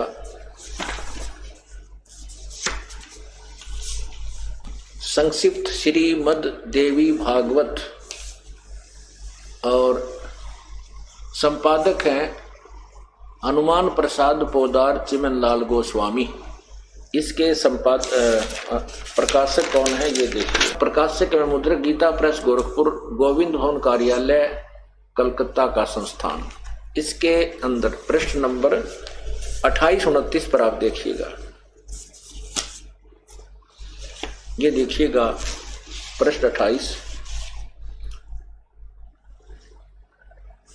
और ये है संक्षिप्त देवी भागवत, और ये है पहला सकंद। व्यास जी का वन में जाना और नारद जी का मिलना और देवी की उपासना के लिए कहना। ये देखिए, यहां से देखिएगा पृष्ठ 28 पे। नारद जी ने कहा महाभाग व्यास जी, तुम इस विषय में जो पूछ रहे हो ठीक यही प्रसन्न मेरे पिताजी ने, नारद जी कह रहे हैं मेरे पिताजी ने अर्थात ब्रह्मा जी ने भगवान श्री हरि विष्णु जी से किया था। देव आदि देव, ओहो देखियो, देव आदि देव भगवान जगत के स्वामी हैं। लक्ष्मी जी उनकी सेवा में उपस्थित रहती हैं। दिव्य कौस्तुभमणि उनकी शोभा बढ़ाती है। वे शंख चक्र और गदा के लिए रहते हैं। पीतंबर धारण करते हैं। 4 भुजाएं हैं। वक्षस्थल पर श्रीवत्स चिन्ह चमकता रहता है। वे चराचर जगत के आश्रयदाता हैं। जगत गुरु एवं देवताओं के भी देवता हैं। ऐसे जगत प्रभु भगवान श्री हरि महान तप कर रहे थे। अब देखना विचार करके ध्यान से, जिन भगवानों को हम पता नहीं क्या मानते थे उनकी हिस्ट्री पढ़िए, उनका जीवन चरित्र पढ़िए। ऐसे जगत प्रभु श्री हरि महान तप कर रहे थे। उनकी समाधि लगी थी। यह देखकर मेरे पिता ब्रह्मा जी को बड़ा आश्चर्य हुआ। अतः उन्होंने उनसे जानने की इच्छा प्रकट की। ब्रह्मा जी ने पूछा, प्रभो आप देवताओं के भी अध्यक्ष, जगत के स्वामी, भूत भविष्य एवं वर्तमान के सभी जीवों को एकमात्र शासक हैं। भगवान फिर आप क्यों तपस्या कर रहे हैं? विष्णु जी को कह रहे हैं ब्रह्मा जी। और किस देवता की आराधना में ध्यान मगन है? मुझे असीम आश्चर्य हो रहा है कि आप देवेश्वर एवं सारे संसार के शासक होते हुए भी समाधि लगाए बैठे हैं। नीचे देखिएगा। ब्रह्मा जी के विनीत वचन सुनकर भगवान श्री हरि अर्थात विष्णु जी उनसे कहने लगे, ब्रह्मन सावधान होकर सुनो, मैं अपने मन का विचार व्यक्त करता हूं। देवता, दानव और मानव सब यही जानते हैं कि तुम सृष्टि करते हो, मैं पालन करता हूं और संहार क्या करते हैं। किंतु फिर भी वेद के परंपरागामी पुरुष अपनी युक्ति से सिद्ध करते हैं कि रचने, पालने और संहार करने की यह योग्यता जो हमें मिली है वह उसकी अधिष्ठात्री शक्ति देवी है, दुर्गा है। वे कहते हैं कि संसार की सृष्टि करने के लिए तुम में राजसी शक्ति का संचार हुआ है, मुझे सात्विक शक्ति मिली है और रुद्र में तामसी शक्ति का आविर्भाव हुआ है। उस शक्ति के अभाव से तुम इस संसार की सृष्टि नहीं कर सकते, मैं पालन करने में सफल नहीं हो सकता और रुद्र से संहार कार्य भी होना भी संभव नहीं है। ब्रह्मा जी हम सभी उस शक्ति के सहारे ही अपने कार्य में सदा सफल होते हैं आए हैं। सुवर्त प्रत्यक्ष और परोक्ष दोनों उदाहरण मैं तुम्हारे सामने रखता हूं, सुनो।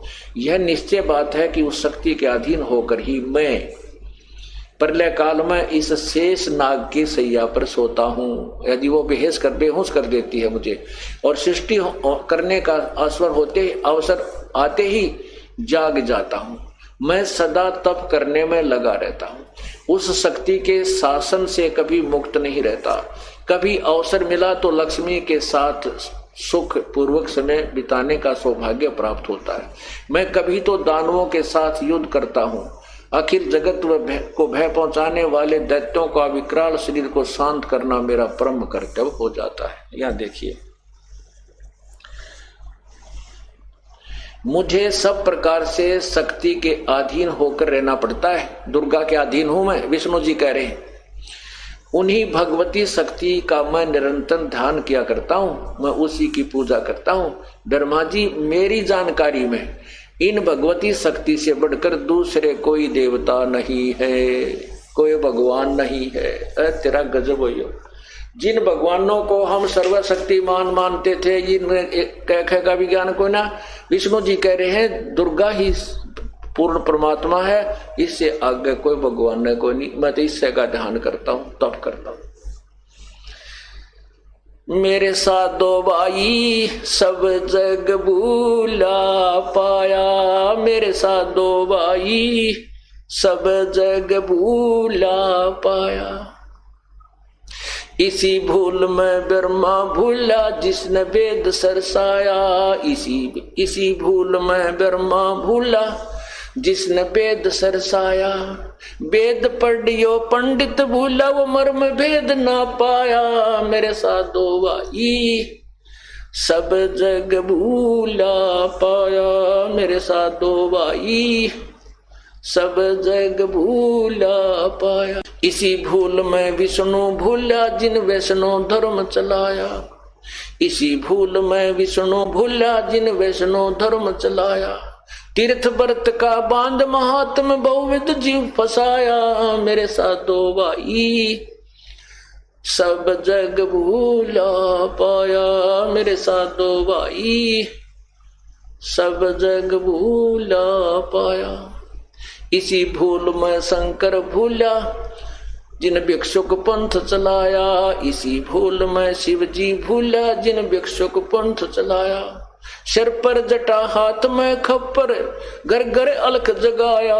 मेरे साधो भाई सब जग भूला पाया। मेरे साधो भाई सब जग भूला पाया।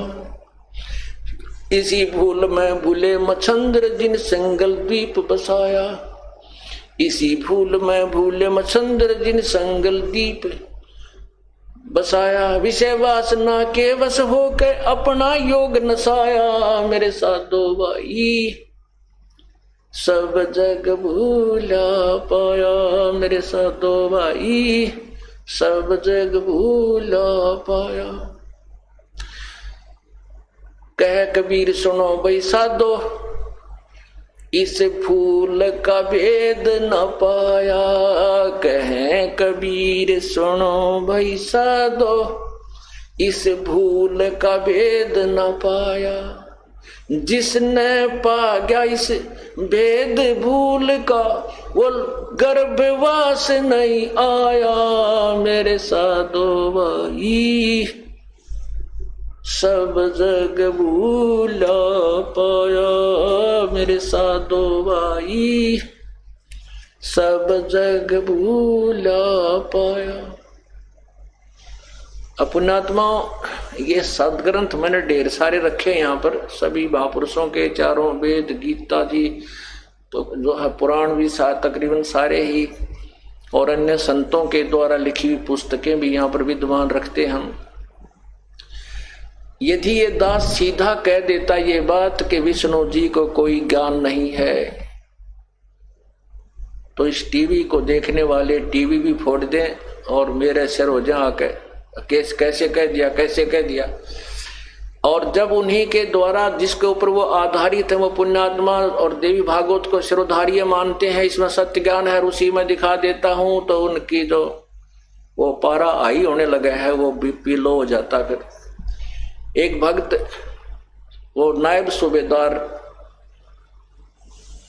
रिटायर सूबेदार की पोस्ट से रिटायर फौजी अफसर, और उसने हमने सिटी केबल पे चलवा रखी थी एक शहर में, अंबाला शहर में। वो कह रहा था जी रिटायर हो गया था, आगे कोई नौकरी मिली नहीं थी, अब सोच रहा था भाई भक्ति का रुचि बनाऊं, तो संतों के सबके चैनल घुमा घुमा के देखा करता था, कहीं रास्ता मिल जाए, भक्ति में रुचि तो थी। तो ऐसे ही सुबह उठते ही कभी किसी राम का संत की सुनते थे, कभी किसी संत की, ऐसे चैनल चेंज 10 मिनट सुनते बोर हो जाते थे, फिर दूसरा चैनल बदलते थे, वो 5 मिनट सुना उसमें बोर हो जाते थे, फिर तीसरा चैनल चेंज किया। ऐसे में सुबह उठकर चैनल चेंज करते करते देखा तो आपका टीवी चल रहा था। तो आप जब मौखिक बोलते थे जब तो पारा हाई हो जाता था, और जब प्रमाण रखते थे तो लो हो जाता था। नो देखता था मैं, कहने लगे 33 सीडी देखी आपकी कंटिन्यूस, 33। फिर मेरी पत्नी को उठाया मैंने एक दिन, पहले तो ये लाया कि देखिए बुद्धू क्या कह रहा है। पहले तो दिन तो हमने दोनों ने ऐसा देखा, फिर धीरे धीरे वो प्रमाण आपने समक्ष रखे, बस फिर तो कहना है कि था। फिर तो आत्मा गद होगी। कहने लगे पहले तो कभी आई बीपी आई होता, कभी लो होता, कभी आई कभी लो होता, ईब कहते हैं बिल्कुल समांतर हो गया, कोई आई न लो। जो बात समझ में आ गया ये सच्चा ज्ञान है, हमारे को भ्रमित कर रखा था इन उलुओं ने, जिन आप पर ज्ञान नहीं। अरे को ब्रह्मा विष्णु महेश को सर्वशक्तिमान सर्वज्ञ सबके पालन करता, सबके उत्पत्ति करता, इनके कोई माता पिता नहीं, ऐसे भ्रमित कर रखा था। और आप इन्हीं के इतिहास पढ़ा रहा हूं मैं, अपनी तरफ से कुछ नहीं मिला रहा एक अक्षर भी। तो ये जो सदग्रंथ ये दास रखे हुए हैं, इनका उद्देश्य ये है कि जैसे एक अंदाजा रहा था रात्रि में हाथ में टॉर्च लिए, लालटेन समझ लो, पहले लालटेन होती थी, वर्तमान में बहुत से बच्चे हैं जो लालटेन को नहीं समझते, टॉर्च समझो। आगे से बच्चे आ रहे थे उछल कूद मचाते हुए, उस सूरदास ने आवाज लगाई, बेटा देखना अंधा हूं, अंधा कहीं मेरे में ध्यान से चलना भाई, बूढ़ा आदमी हूं। बच्चे निकटा करके पूछने लगे, बाबा आपको दिखाई नहीं देता? अगर नहीं बेटा मुझे दिखाई नहीं देता। फिर ये टॉर्च किस लिए लिए हो आप, ये लालटेन क्यों ले रखी है? कि आप आंखों वालों के लिए कहीं मेरे में टक्कर ना मार दो अंधेरे में, इस चांदने में मेरे से दूर के हो जाओ तुम, कदे बुढ़े आदमी की तोड़ दो दे, इसलिए मैं लालटेन साथ रखता हूं। मुझे इन सदग्रंथों की कति आवश्यकता नहीं, अनादरणीय नहीं, क्योंकि जो ज्ञान हमारे परमात्मा कबीर साहब ने 100 वेद में दे रखा है वो इंक्लूडिंग दिस शास्त्र है, इन शास्त्रों के सहित है। लेकिन उस परमात्मा की उस वाणी को नहीं माना जो 600 साल पहले लिखी गई थी। अब वो वाणी जो उस वाणी में ज्ञान है, आज इन सदग्रंथों से प्रमाणित करके उस वाणी को सत्य सिद्ध कर रहा हूं। तो इसलिए ये सदग्रंथ दिखाता हूं, कहीं कोई मेरे सिर ना हो जाके कि तूने कैसे कह दिया ब्रह्मा विष्णु में इसको ज्ञान नहीं है, ये भगवान नहीं। मैं नहीं कह रहा, आपकी ये लालटेन दिखा देता हूं, देखो, फिर वो दूर हो जाते हैं। सच रही इसमें लिखा है तो इसलिए ये ज्ञान अब परमात्मा पूरे विश्व में फैलाएगा। बुद्धिमान समाज है और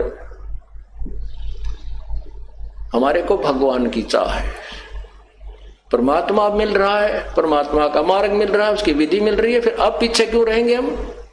जब पहले अज्ञान कुमार्ग पर भी हम पूरी सपेट पर चले, पता नहीं कितने जो भक्तों ने दान भी किए, शरीर भी नछावर कर दिए, घर भी त्याग दिए, राज भी त्याग दिए, लेकिन फिर भी परमात्मा नहीं मिला। और ये बहुत आसानी से मिलेगा, क्यों? उसकी विधि बहुत आसान है पाने की। परमात्मा के पाने में कर्म योग ही माना गया है, कर्म संन्यास नहीं। अब कर्म योग ये नहीं होता कि शादी ना करावे, वही शादी करा लेना, बाल बच्चे हो जाए, उसी को कर्म योग कहते नहीं। हठ योग नहीं करता, जो चाहे शादी करा रखी है चाहे नहीं करवा रखी है, चाहे वो काम, जैसे आश्रम में बच्चे रहते हैं और इन्होंने ये कुंवारे हैं और सारा धंधा करते हैं, रोटी भी बनावे हैं, सारा काम भी करे हैं, झाड़ू भी लाओ और भजन भी करे, ये भी कर्म योगी है। हठ योगी कर्म सन्यासी वो होता जो घर छोड़कर कि तो हाथ पानी लाओ और सारा दिन समाधि लाओ और हठ योग करे, तो वो कितनी देर कर सके है? फिर भी कर्म करने पड़ेंगे, उठकर जागा, किधर रोटी मांग के लाओगा, किधर झोपड़ी बनाओगा, कपड़े धोएगा, सारे काम करने पड़ेंगे। तो कहने का भाव यह है कि सत्य साधना जिसके पास है तो वही पार होता है, उसका मोक्ष होता है। और गलत साधना करने से जीव का कल्याण नहीं हो सकता। अब आपको परमात्मा की वाणी सुनाते हैं। पार ब्रह्म को छाड़ कर ये पूजे आन अनीत, चेतन सेती ओलने जड़ सेती है प्रीत। एक तो परब्रह्म है, एक ब्रह्म है, एक परब्रह्म है और एक पार ब्रह्म है। संतों की वाणी में जहां पर पार ब्रह्म लिखा है वो पूर्ण ब्रह्म की तरफ संकेत है, और ब्रह्म, परब्रह्म और पार ब्रह्म अर्थात पार का अर्थ सबसे पार वाला, सबसे आखिर वाला, सबसे परले पार वाला भगवान, उसको पार ब्रह्म, ब्रह्म माने प्रभु होता है। जैसे ईश कहो चाहे ब्रह्म कहो, ईश। लेकिन हम परब्रह्म और पार ब्रह्म क्यों कहना पड़ा? क्योंकि ब्रह्म ये भी भगवान है और इससे ऊपर जो इससे बड़ी शक्ति परब्रह्म है, ज्यादा शक्ति रखता है और ज्यादा उसके लोक हैं, वो परब्रह्म है। और सबका जो मालिक है वो पूर्ण ब्रह्म है, वो पार ब्रह्म है, सबसे पार है। इसलिए डिफाइन करना पड़ा। जैसे ईश शब्द बहुत है, ईश, लेकिन ये भी ईश है 21 ब्रह्मांड का, इसलिए इससे श्रेष्ठ जो परमात्मा है वो ईश्वर परब्रह्म है। और परब्रह्म से भी, ईश्वर से भी जो परम श्रेष्ठ है वो परमेश्वर कहलाता, परम ईश्वर, इसलिए परमेश्वर कहते। तो यहां कहते हैं पार ब्रह्म को छाड़े कर ये पूजे आन अनीत। एक पूर्ण परमात्मा को त्याग करिए अन्य पूजाएं जो करते हैं, अन्य देवताओं की या पत्थर आदि की पूजा करते हैं, ये गलत करते हैं। अब पुण्यात्मा, जैसे भगवान विष्णु जी कह रहे हैं देवी भागवत के अंदर, कल शाम को जो आपको दास बता रहा था कि विष्णु पुराण में ऐसा लिखा है, वो विष्णु पुराण में नहीं था, ये देवी भागवत महापुराण में है। वो कल विष्णु पुराण में नहीं था, ये इसमें लिखा हुआ है। तो अब जैसे आपने पढ़ा है, भगवान विष्णु जी कहते हैं कि मैं तो देवी की पूजा करता हूं, इससे आगे कोई भगवान कोई देवता नहीं है, इससे ऊपर कोई शक्ति नहीं है। अब ये नहीं है कि देवी की पूजा से कोई लाभ नहीं है, देवी की पूजा से भी बहुत शक्ति आती है। देवी की पूजा करके ही भगवान विष्णु तीनों देवताओं में से एक शक्ति युक्त है, इसे बहुत सी सिद्धियां आ जाती है और शक्ति आ जाती है, लेकिन मोक्ष नहीं होता, मोक्ष नहीं है।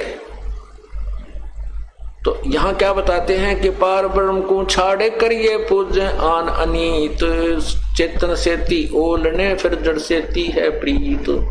अब आखिर में कहां लाकर के छोड़ दिया इन अज्ञानी संतों ने, पत्थर की मूर्ति की पूजा के ऊपर हमें आधारित कर दिया। परमात्मा कबीर जी कहते हैं मूर्ति बुरी नहीं है, मूर्ति की पूजा करते हैं वो जीवन व्यर्थ कर रहे हैं। जैसे एक सेब फल होता है, आम का फल है, सेब का फल है। अब सेब के या आम के फल की मूर्ति बना ले, चाहे वो पत्थर की बना लीजिए और चाहे चित्र उसका पेपर पर कागज पर बना लीजिए, वो मूर्ति है, वो सेब नहीं है, वो आम नहीं है, वो केवल चित्र है। और उसके चित्र के ऊपर आधारित रहने से ना सेब का गुण मिल सकता और ना आम का गुण मिल सकता। वो चित्र बुरा नहीं है, वो चित्र तो प्रेरणा देता है कि ये फल ऐसा स्वादिष्ट है, इसमें ये गुण है, उसको प्राप्त कैसे करना है, वो कहाँ मिलता है, वो ज्ञान अलग है। वो ज्ञान है कि मजदूरी कर, मेहनत कर, पैसे इकट्ठे कर, कमाई कर, और कमाई करके फिर मंडी में जा, बाजार में जाइए, वहां सेब का फल लेकर के खाइए। जिसकी मूर्ति आपने देखी और जीभ ललचाई, आपके मुंह में पानी आया, वो फल इस तरीके से मिलेगा। ऐसे ही जिन भगवानों को कि आप मूर्ति की पूजा करके वहीं पर उस पर दीप धूप करके उसी के ऊपर मत्था टेक कर वहीं सेट हो गए, कहते हैं इस जिस भगवान की तू मूर्ति कर पूज रहा है, इस भगवान के जो गुण हैं वो ये मूर्ति नहीं दे सकती। वो तो वही भगवान जिसकी तो मूर्ति लिए बैठा है, वो कैसे मिले, उसका तरीका अलग है। उसके नाम की कमाई कर और फिर वो भगवान आपको अपने वाले जितना उसका गुण है, जितनी उसकी सामर्थ्यता है, वो आपको लाभ देगा। जो जाकी शरणा बसे ताको ताकी लाज, जल सो ही मछली चढ़ जाए बह जाते गजराज। जो भी जिस भगवान की पूजा करता है, जिस साब की पूजा करता है, जिस साब की आश्रित है, उतना लाभ वो अवश्य देता है और अपने क्षेत्र में वो कति कलम तोड़ लाभ दे सकता है। जैसे आपकी मित्रता, आपने पूजा कर ली, सेवा कर ली, मित्रता बना ली तहसीलदार से, तहसीलदार के पास आप जाओगे तो आपकी कोई वो कितना काम कर सकता है, कोई रजिस्ट्री आपने करानी है, कोई प्लाट प्लूट की, तो वो कर सकता है और आपको अपने ऑफिस में बैठाएगा, चाय पिलाएगा और घंटी बजावेगा, वहीं पर सभी कागजों को मंगाएगा, आपके दस्तक गवाहों के दस्तक वहीं करा करके और आपको से आदर विदा करेगा। अब तोड़ दी कलम, क्योंकि तहसीलदार के अफसर दफ्तर में जाना कि कौन बढ़ने दे, आम आदमी तो बाहर लाइन में लग करके ये कमी है वो कमी है, वहां जाओ टिकट लाओ प्लान लाओ, 2 दिन लाग जाए मनमाना चक्कर काटते हैं, और वो 5 मिनट में काम करवा के उसके मित्र तहसीलदार ने दे दिया, इतनी राहत तो दे दी। लेकिन उसके अतिरिक्त उसका किसी अन्य ऑफिस में काम पड़ेगा तो तहसीलदार यूजलेस, वो हेल्पलेस है, वो उसको आगे मदद नहीं कर सकता। इसी प्रकार समर्थ का शरणाग हो, रंग होरी हो, भाई कभू न हो एकाज राम रंग होरी हो। जिस भी देव की आप पूजा करते हो, जितने उसका सामर्थ्यता है उतना तो अपने सामर्थ्य के अनुसार वो आपको फल देगा, लेकिन उससे बाहर आपके ऊपर कोई क्रम की मार आ गई तो वो आपका बचाव नहीं कर सकता। इसलिए एक कैसा दे सब सदे, सब साधे सब जावे, माली सींचे मूल को तो फले फूले गावे। जैसे आपने गीता जी अध्याय नंबर 15 के श्लोक 1 से लेकर 4 में पढ़ा है कि उल्टा लटका हुआ है संसार रूपी वृक्ष है, इसकी ऊपर को जड़ वो तो पूर्ण परमात्मा है और नीचे को तीनों गुण रूपी शाखा है। नीचे को तीनों गुण रूपी शाखा है। तीनों गुण कौन? रजगुण ब्रह्मा, सतगुण विष्णु, तमगुण शिव जी। और इसको जो संत तत्व से जानता है, सब सर्वांग सहित सभी पार्ट्स ऑफ द ट्री, उस संसार रूपी वृक्ष के जो सभी पार्ट के विषय में बता दे, स वेदविद, वो तत्वदर्शी संत है। तो इतना ही कहा है परमात्मा ने कि इसमें न तो किसी देव को छोटा बड़ा बताया है, लेकिन उनकी सतिथि से परिचित करा है। ये देखिएगा, ये उल्टा लटका हुआ संसार रूपी वृक्ष है। ये देखो, ये उल्टा लटका हुआ संसार रूपी वृक्ष है और इसका जो है ऊपर को जड़ है, ये ऊपर को जड़ है, ये तो पूर्ण परमात्मा है, पूर्ण ब्रह्म है। और यहां से खुराक चलती है, ये तना में आती है, ये तना अक्षर पुरुष यानी परब्रह्म है और इसमें से ये कई डार निकलती हैं। जैसे इनमें से एक डार को लेते हैं, ये डार क्षर पुरुष अर्थात ब्रह्म है, ज्योति निरंजन काल है। इसके 3 पुत्र, 3 शाखाएं हैं संसार रूपी वृक्ष की। तो रजगुण ब्रह्मा, सतगुण विष्णु, तमगुण शिव जी, और ये पात रूप संसार। जो संत इस संसार रूपी वृक्ष के पूरे पार्ट्स को बता देता है, स वेदविद, परमात्मा ने अपने सवसम वेद में बताया है। देखिए, कबीर साहब ने कहा है, कबीर अक्षर पुरुष एक पेड़ है, निरंजन वा की डार, और तीनों देवा शाखा है, ये पात रूप संसार। और यही गीता जी अध्याय नंबर 15 के श्लोक नंबर 1 से 4 तथा श्लोक नंबर 16 और 17 में प्रमाण है। अब हम क्या कर रहे हैं? हमने उस मूल परमात्मा की पूजा करनी चाहिए। जड़ की, जैसे हम कोई पौधा लाए आम का और उसको जमीन में जड़ की तरफ से लगाएंगे, जड़ जमीन में दबाएंगे, गाड़ेंगे और फिर उसकी पूजा, उसकी सिंचाई करेंगे, तो वो जड़ से, जो जड़ में पानी हम डालेंगे, सिंचाई जो जड़ की पूजा करेंगे, तो वहां से जड़ से आहार चलेगा। वो आहार तना में जाएगा, तना से डार में जाएगा, डार से शाखाओं में जाएगा और शाखा के बाद फिर पत्तों में जाएगा। परमात्मा ने बताया कि अक्षर पुरुष एक पेड़ है, क्योंकि जमीन से बाहर जो दृष्टि गोचर होता है उसी को हम वृक्ष मानते हैं। नीचे जो अव्यक्त है, जो जड़ दिखाई नहीं देती है, वहां से ये खुराक चलती है। इसलिए ऊपर का बताया है, अक्षर पुरुष यानी परब्रह्म तो एक पेड़ है और वो तना है, और ये निरंजन, ज्योति निरंजन, ये क्षर पुरुष उसकी डार है, और तीनों देवा रजगुण ब्रह्मा, सतगुण विष्णु, तमगुण शिव जी रूपी शाखा है, और फिर पात रूप संसार। अब हमने जैसे पौधा बोना है, बीजना है, तो उसको उसकी विधिवत कैसे बिजाई की जाती है? जड़ को जमीन में, गड्ढे में या गमले में लगाया जाता है और फिर जड़ की पूजा करते हैं, उस मूल की पूजा करते हैं, वहां से खुराक चलती है, आहार चलता है, वो फिर आगे टहनियों और हिस्सों में सबको बांट दिया जाता है। अब देखो, परमात्मा ने हमें कितना अच्छी तरह समझाया कि हम कैसे कर रहे हैं, हम गलत कर रहे हैं, हमने कैसे करना चाहिए था। हमने टहनियों की तरफ से उस पौधे को बीज रखा है, जबकि हमने उसको जड़ की तरफ से बीजना चाहिए था। इसलिए इस साधना के करने वालों को मूर्ख लिखा है गीता जी अध्याय नंबर 7 के श्लोक 12 से 15 में। कई भी नहीं मानते, वो फिर कहते, देखिएगा अब कहते हैं, जिन जो ब्रह्मा विष्णु महेश की पूजा, देवताओं की पूजा करते हैं, उनकी साधना ऐसी जानो। अब पूरा देखो ये, अब ये देखिएगा, ये है एक समझो पौधा है। हम कैसे बीज रहे हैं इस पौधे को? हमने शास्त्र विधि छोड़कर अपनी मनमानी पूजा की तरफ से पौधे को बीज रखा है। टहनी तो गाड़ रखी है गड्ढे में, गमले में, और ऊपर न जड़ कर दी, और टहनियों में पानी डाल रहे हैं, ये टहनी भी गल जाती हैं और पौधा भी सूख जाता है। हमारा भक्ति रूपी पौधा सूख चुका है क्योंकि हम शास्त्र विधि त्याग कर मनमानी पूजा करें। और कुछ नहीं छोड़ना, ना ब्रह्मा विष्णु महेश के बारे में कोई गलत बताते हैं परमात्मा, ना ये दास बताता है।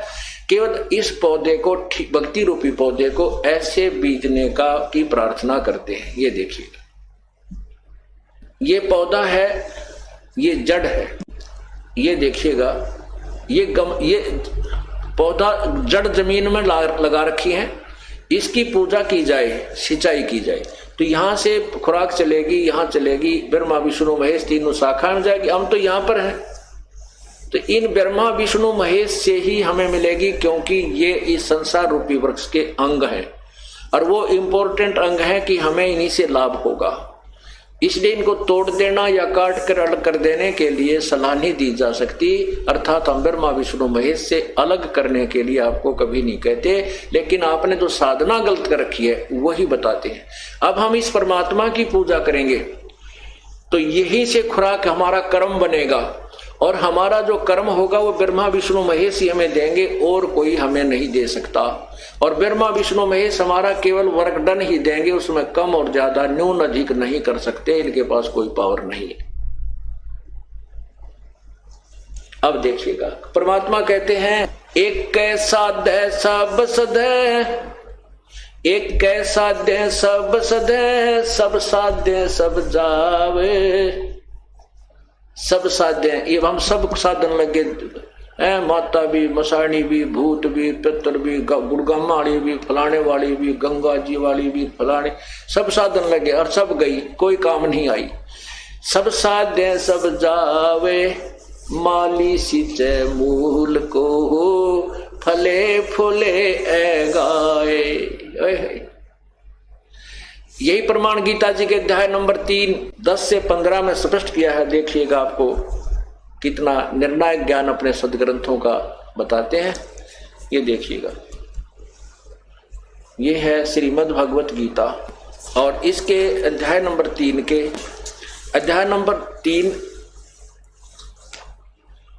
नंबर 3 और ये श्लोक नंबर 10 से आपको सुनाना शुरू करते हैं। ये 10 है कि प्रजापति ब्रह्मा ने कल्प के आदि में यज्ञ सहित प्रजाओं को रचकर उनसे कहा, तुम लोग इस यज्ञ के द्वारा वृद्धि को प्राप्त हो जाओ हो। यह यज्ञ तुम लोगों को इच्छित भोग प्रदान करने वाला हो। इस यज्ञ के द्वारा देवताओं को उन्नत करो। ओए होए, इस यज्ञ के द्वारा देवताओं को उन्नत करो और वो देवता तुम लोगों को उन्नत करें। इस प्रकार निस्वार्थ भाव से एक दूसरे को उन्नत करते हुए तुम लोग परम कल्याण को प्राप्त हो जाओगे। अब क्या बताते हैं आगे देखना। 12 श्लोक में लिखा है कि यज्ञ के द्वारा बढ़ाए हुए देवता तुम लोगों को बिना मांगे ही इच्छित भोग निश्चय ही देते रहेंगे। उन देवताओं के दिए हुए भोगों को जो पुरुष उनको बिना दिए स्वयं ही भोगता है वह तो चोर है। अब ये क्या बताया है इस पवित्र गीता जी के अध्याय नंबर 10 से लेकर के और 12 में 11-12 में आपको बताते हैं और इसको प्रमाण से समझाते हैं। इसमें कहा है कि तुम यज्ञ के द्वारा, यज्ञ माने पूजा, धार्मिक अनुष्ठान को यज्ञ कहते हैं, देवताओं को उन्नत करो। और अब आगे थोड़ा सा और पढ़ लेते, 15 तक जाकर पढ़ के फिर समझ में अच्छी तरह आ जाएगा।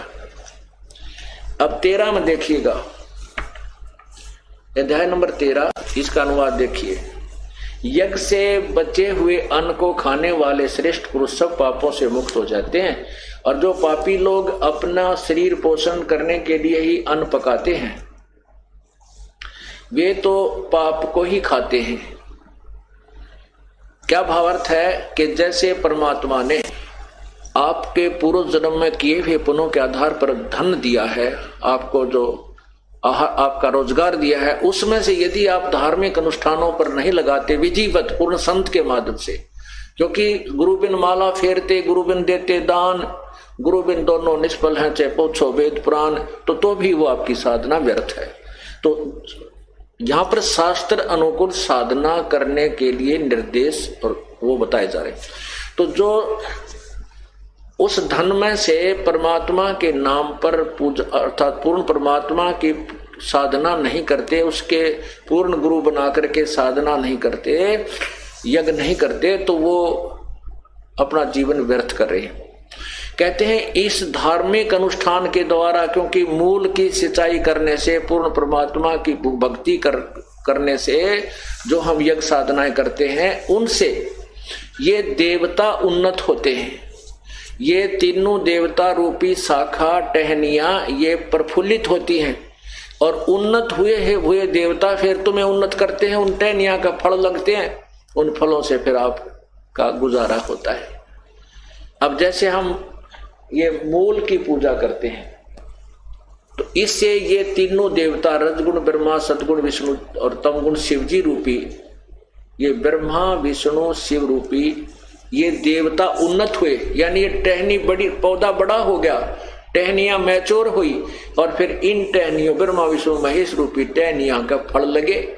इन देवताओं ने फिर हमें उन्नत किया, क्योंकि किए हुए कर्म का फल ये ही देते हैं। लेकिन हमने पूजा विधिवत शास्त्र अनुकूल करनी है, वो मूल जड़ की पूजा करनी है। जड़ पूर्ण परमात्मा की पूजा करने से हमारे कर्म संस्कार बनते हैं। उन कर्मों का फल ये ब्रह्मा विष्णु महेश के ही टहनियों के लगता है, अर्थात ये ही हमें देते हैं। यदि हम पूर्ण परमात्मा की पूजा नहीं करेंगे तो हमारे शुभ कर्म नहीं बनेंगे, शास्त्र अनुकूल साधना नहीं हुई तो ब्रह्मा विष्णु महेश हमें कुछ नहीं देंगे। ये स्वयं अर्थात ये टहनी उन्नत नहीं होंगी, ये देवता उन्नत नहीं होंगे, अर्थात ये टहनी सूख जाएंगे। फिर देखना, और कहते हैं जो किए अपने पुण्य में से और जो यज्ञ से बचे हुए शेष अन्न को खाते हैं वो सब पापों से मुक्त हो जाते हैं। हम आपको जैसे ये अनुष्ठान शुरू हुआ परमात्मा का 3 दिन का पूर्णिमा पर्व, सबसे पहले परमात्मा का प्रसाद बनाया जाता है।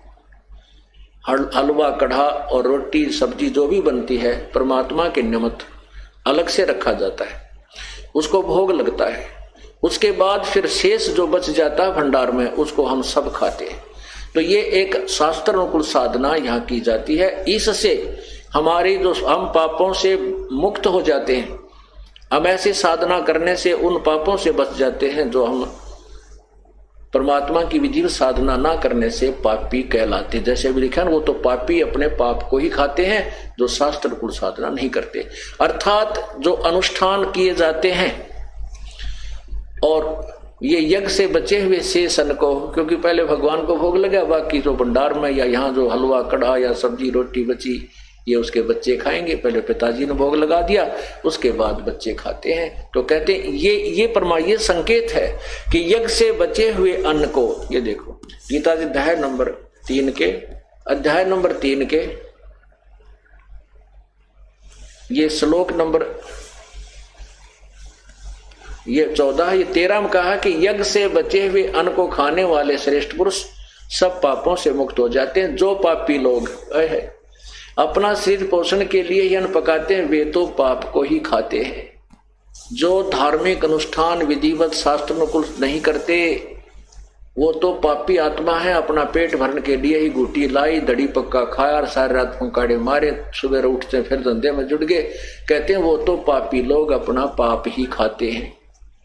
आगे देखना 14-15 जो श्लोक है 3रे अध्याय का, इसमें बहुत जबरदस्त निर्णय है। इसमें यह भी स्पष्ट किया है कि पूर्ण परमात्मा से ब्रह्म की उत्पत्ति हुई, ज्योति निरंजन का जन्म हुआ और फिर ज्योति निरंजन ब्रह्म ने हमारे कर्म लगाए, क्योंकि यहां हमने करके खाना पड़ा, अपना किया कर्म भोगना पड़ता। सतलोक में ऐसा नहीं है, वहां कोई कर्म नहीं है, वहां परमात्मा के भरे भंडार हैं, वहां कोई कमी नहीं किसी वस्तु की।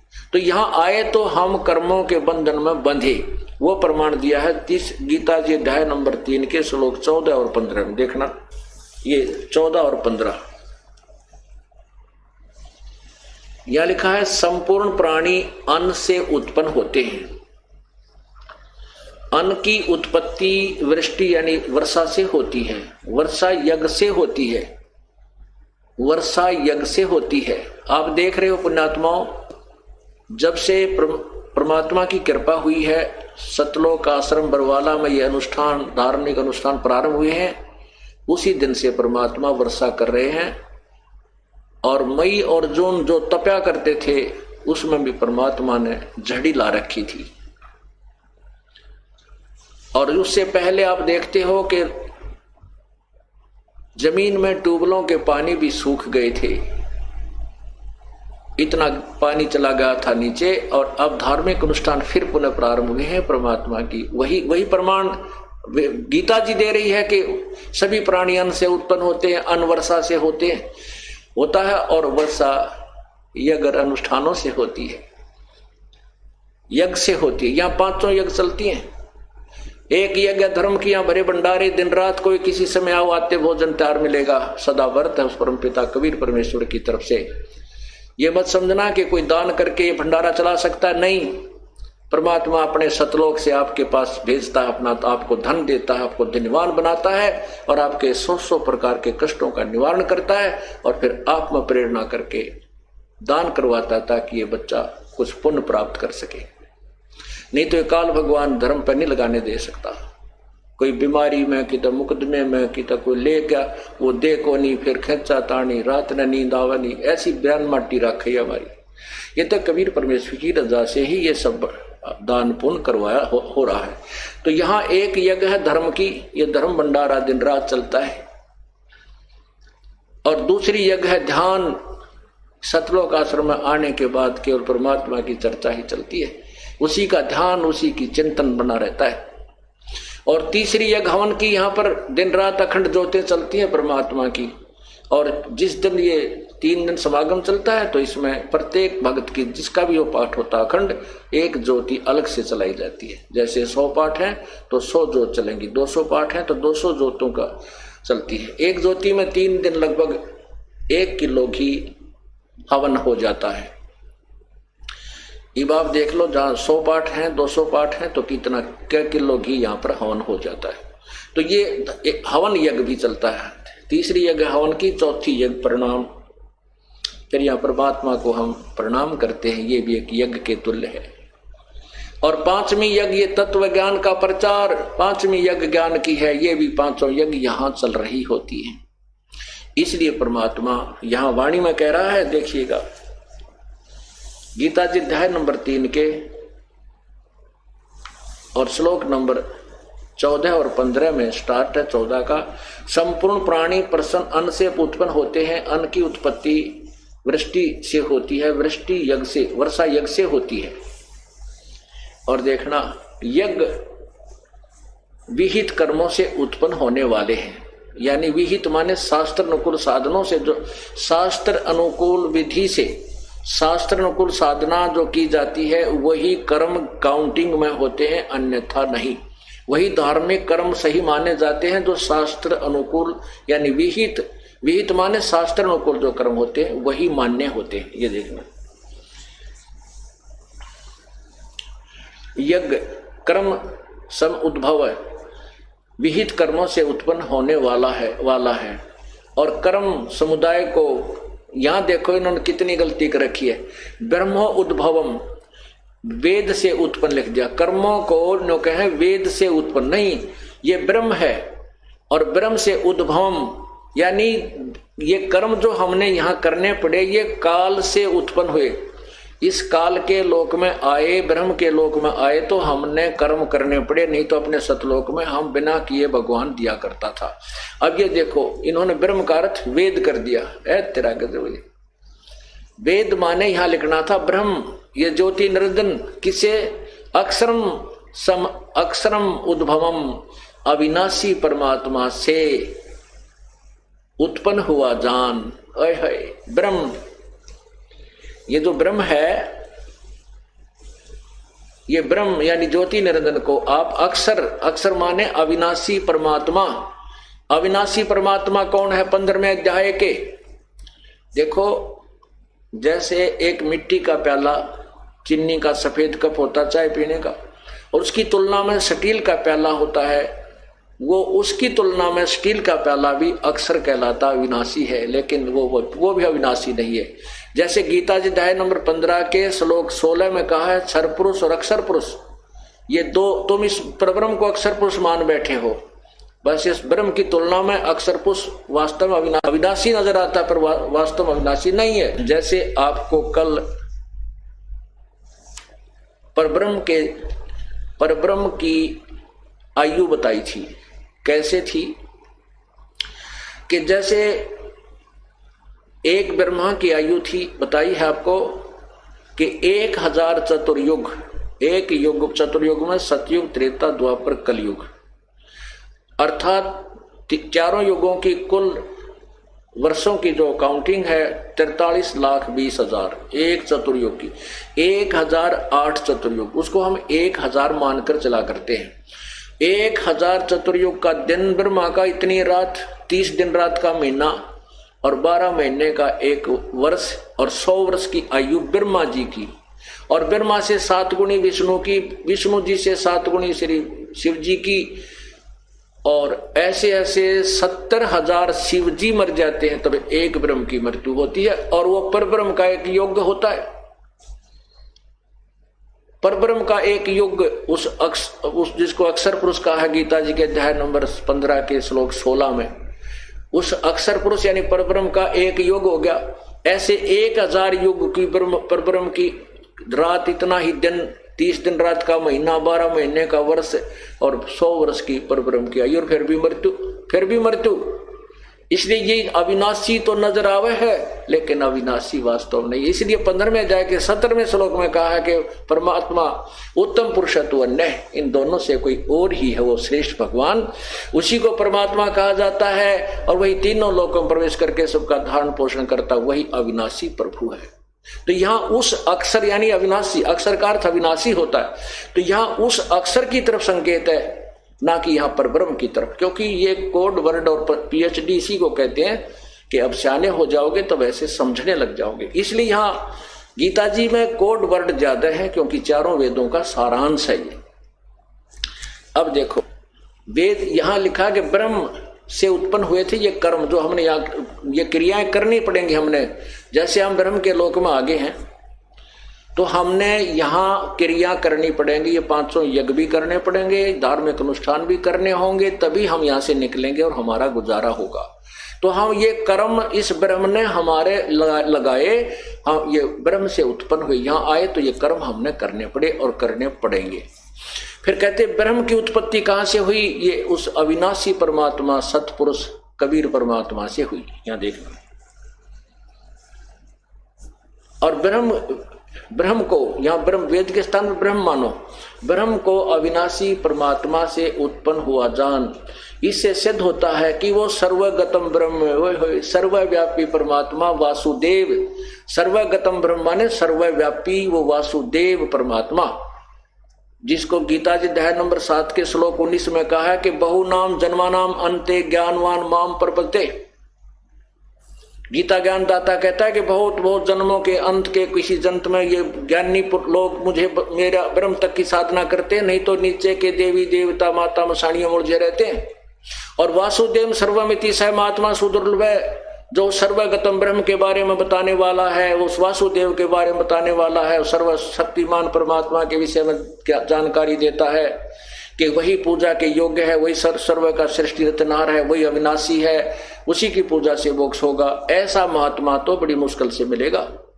तो उस सर्वगतम, उस वासुदेव का यहाँ प्रमाण है, वह सर्वगतम ब्रह्म है, जिससे ब्रह्म की भी उत्पत्ति हुई है, वो अविनाशी परमात्मा। यहाँ देखिए, फिर यहीं से आते हैं ब्रह्म, यहाँ ब्रह्म ज्योति निरंजन समझो, क्षर पुरुष को आप अविनाशी परमात्मा से उत्पन्न हुआ, इससे सिद्ध होता है कि सर्वगतम ब्रह्म सर्वव्यापी परम अक्षर परमात्मा, परम अक्षर यानी अविनाशी से भी अक्षर से परम अक्षर, अविनाशी परमात्मा सदा ही यज्ञ में प्रतिष्ठित है। ओए होए, वही यज्ञों में मुखिया है, उसी की पूजा करनी चाहिए, उसी को इष्ट मानकर उस यज्ञों का अनुष्ठान करना चाहिए। इति सिद्धम, यही दास सिद्ध करना चाहता था और यही पवित्र गीता जी ने सिद्ध कर दिया कि वो परमात्मा जो है वो पूर्ण परमात्मा ही यज्ञों में प्रतिष्ठित है, उसी को इष्ट मानकर यानी मूल जड़ को पूजना चाहिए। उस जल की जड़ की पूजा से फिर देवता बढ़ेंगे, ये ब्रह्मा विष्णु महेश के पास हमारे संस्कार ऑटोमेटिक जाएंगे और फिर ये हमारे को ना मांगते हुए भी देंगे। जैसे टहनी पौधा लगाया, पौधे की पूजा की जड़ की, और वो फली पौधा बड़ा हो गया, पेड़ बन गया आम का, बिना मांगे आम लद पद हो जाएंगे। हमने इच्छा करने की आवश्यकता नहीं, इसका आम लगे अपने आप लगेंगे और ना चाहते हुए भी वो हमें देंगे, बिना मांगे भी देंगे। ये गीता जी के अध्याय नंबर 3 के श्लोक नंबर 10 से 15 तक ने भी प्रमाणित कर दिया कबीर परमेश्वर के उस अमर ज्ञान को। पुण्यात्मा, आपका बड़ा सौभाग्य है कि आपको ये अमृत ज्ञान सुनने को मिल रहा है। परमात्मा आपकी जमानत लेता है इस काल के कोल्लू मत है और तब आपको यहाँ लाता है, ज्ञान सुनाता है और फिर अपने पाने के योग्य मांझ धोकर बनाता है। मानत ना मन मोरा साधो, मानत ना मन मोरा रे, बार बार मैं ये समझाऊं जग में जीवन थोड़ा रे, बार बार मैं ये समझाऊं जग में जीवन थोड़ा रे। इस काया का गर्भ न करियो के काला के गोरा रे, इस काया का गर्भ न करियो के काला के गोरा रे, बिना भजन कछु काम न आव चाहे, एत्र छड़को चाऊ ओरा रे, बिना भजन कोई काम न आव चाहे, एत्र छड़को चाऊ ओरा रे। मानत ना मन मोरा साधो, मानत ना मन मोरा रे, बार बार मैं ये समझाऊं जग में जीवन थोड़ा रे, बार बार मैं जग में जीवन थोड़ा रे। इस माया का गर्भ न करियो के हाथी के घोड़ा रे, इस माया का गर्भ न करियो के हाथी के घोड़ा रे, जोड़ जोड़ धन बहुत बटोला लाखों और करोड़ा रे, जोड़ जोड़ धन बहुत बटोला लाखों और करोड़ा रे। मानत ना मन मोरा साधो, मानत ना मन मोरा रे, बार बार मैं ये समझाऊं जग में जीवन थोड़ा रे, बार बार मैं ये समझाऊं जग में जीवन थोड़ा रे। दुविधा दुर्मति चतुराई में जन्म गया नर तोरा रे, दुविधा दुर्मति चतुराई में जन्म गया नर तोरा रे, अब भी आने मिलो सत्संग में करो गुरु ज्ञान पे गौरा रे, अब भी आने मिलो सत्संग में है करो गुरु ज्ञान पे गौरा रे। मानत ना मन मोरा साधो, मानत ना मन मोरा रे, बार बार मैं ये समझाऊं जग में जीवन थोड़ा रे, बार बार मैं ये समझाऊं जग में जीवन थोड़ा रे। शरण पड़े को गुरु संभाले जान का बालक भोला रे, शरण पड़े को गुरु संभाले जान का बालक भोला रे, कहे कबीर तुम चरण चित राखो जो सोई में डोरा रे, कहे कबीर तुम चरण चित राखो जो सोई में डोरा रे। मानत ना मन मोरा साधो, मानत ना मन मोरा रे, बार बार मैं ये समझाऊं जग में जीवन थोड़ा रे, बार बार मैं ये समझाऊं जग में जीवन थोड़ा रे। सत साहिब। अब इसमें क्या बताया है कि इस सुंदर शरीर को देखकर तू मत फूल, नादान भक्ति कर परमात्मा की। ये शरीर कुछ नहीं है तेरा। जैसे आपने कभी कुत्ता मरा हुआ देखा हो सड़क के ऊपर एक्सीडेंट में, उसकी आंत इतनी दूर तक वो कबाड़ गिरा हुआ होता है, उसकी तरफ देखा भी नहीं जाता। यही व्यवस्था अपने शरीर की है। ऊपर चाम लपेट रखा, अंदर same to same material work है। इस मिट्टी से हमने परमात्मा की प्राप्ति करनी है, इस मिट्टी से हमने सोना बनाना है। मानव शरीर वही मटेरियल है जो अन्य पशु पक्षियों से का बना है, लेकिन इसमें इतनी कृपा की है प्रभु ने कि हमें सद्बुद्धि दी है, बुद्धि दी है। अब हम इससे अपने परमात्मा को पा सकते हैं। आगे क्या बताते हैं कि दुविधा दुर्मति चतुराई में जन्म गया नर तोरारे। दुविधा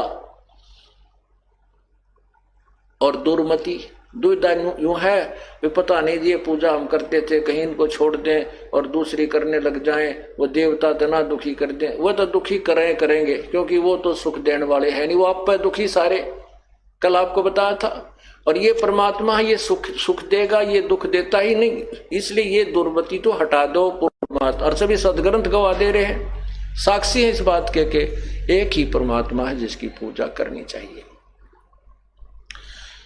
दुर्मति यह है कि हम परमात्मा को चाहते ही नहीं, यही संसारिक सुखों को ज्यादा चाहते हैं। कहते हैं अब भी आन मिलो सत्संग में और करो गुरु ज्ञान पर गौराई। गौरा माने ध्यान दो, इस पर गौर करो। जो ज्ञान दिए जाते हैं परमात्मा कहते हैं ये बातें कहन सुन की नहीं है, ये कर पाड़ने की है। फिर क्या बताते, शरण पड़े को गुरु संभाले जाने का बोल को भोला रे। जैसे छोटा सा बालक होता, जैसे आपने सत्संग में यानी ज्ञान सुनने से पहले अज्ञानता में जो गलतियां होगी उनको प्रभु माफ कर देगा। बड़ा दयालु है कबीर परमेश्वर।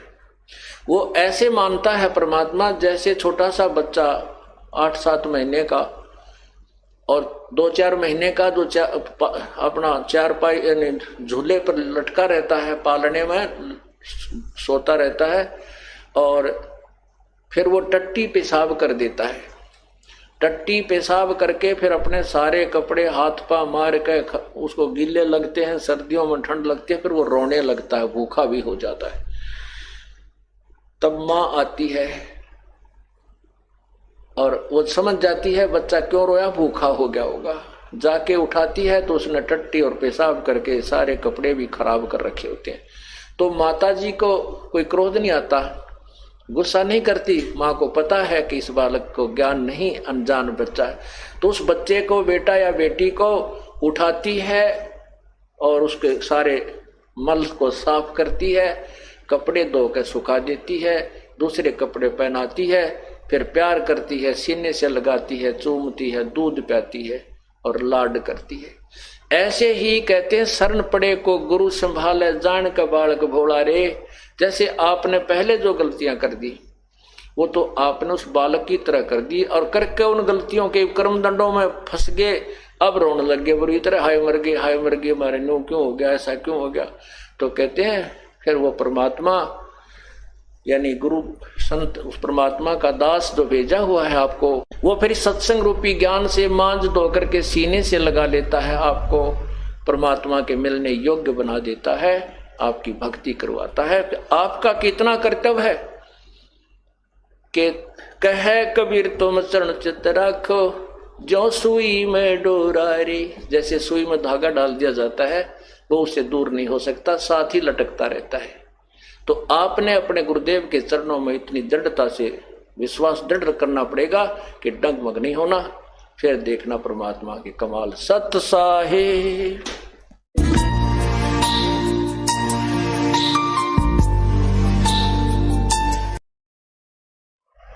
अगर आप ये वीडियो YouTube पर देख रहे हैं तो हमारे चैनल को सब्सक्राइब करें और बेल आइकन को दबाना ना भूलें। अगर आप Facebook पर ये वीडियो देख रहे हैं तो हमारे पेज को लाइक करें।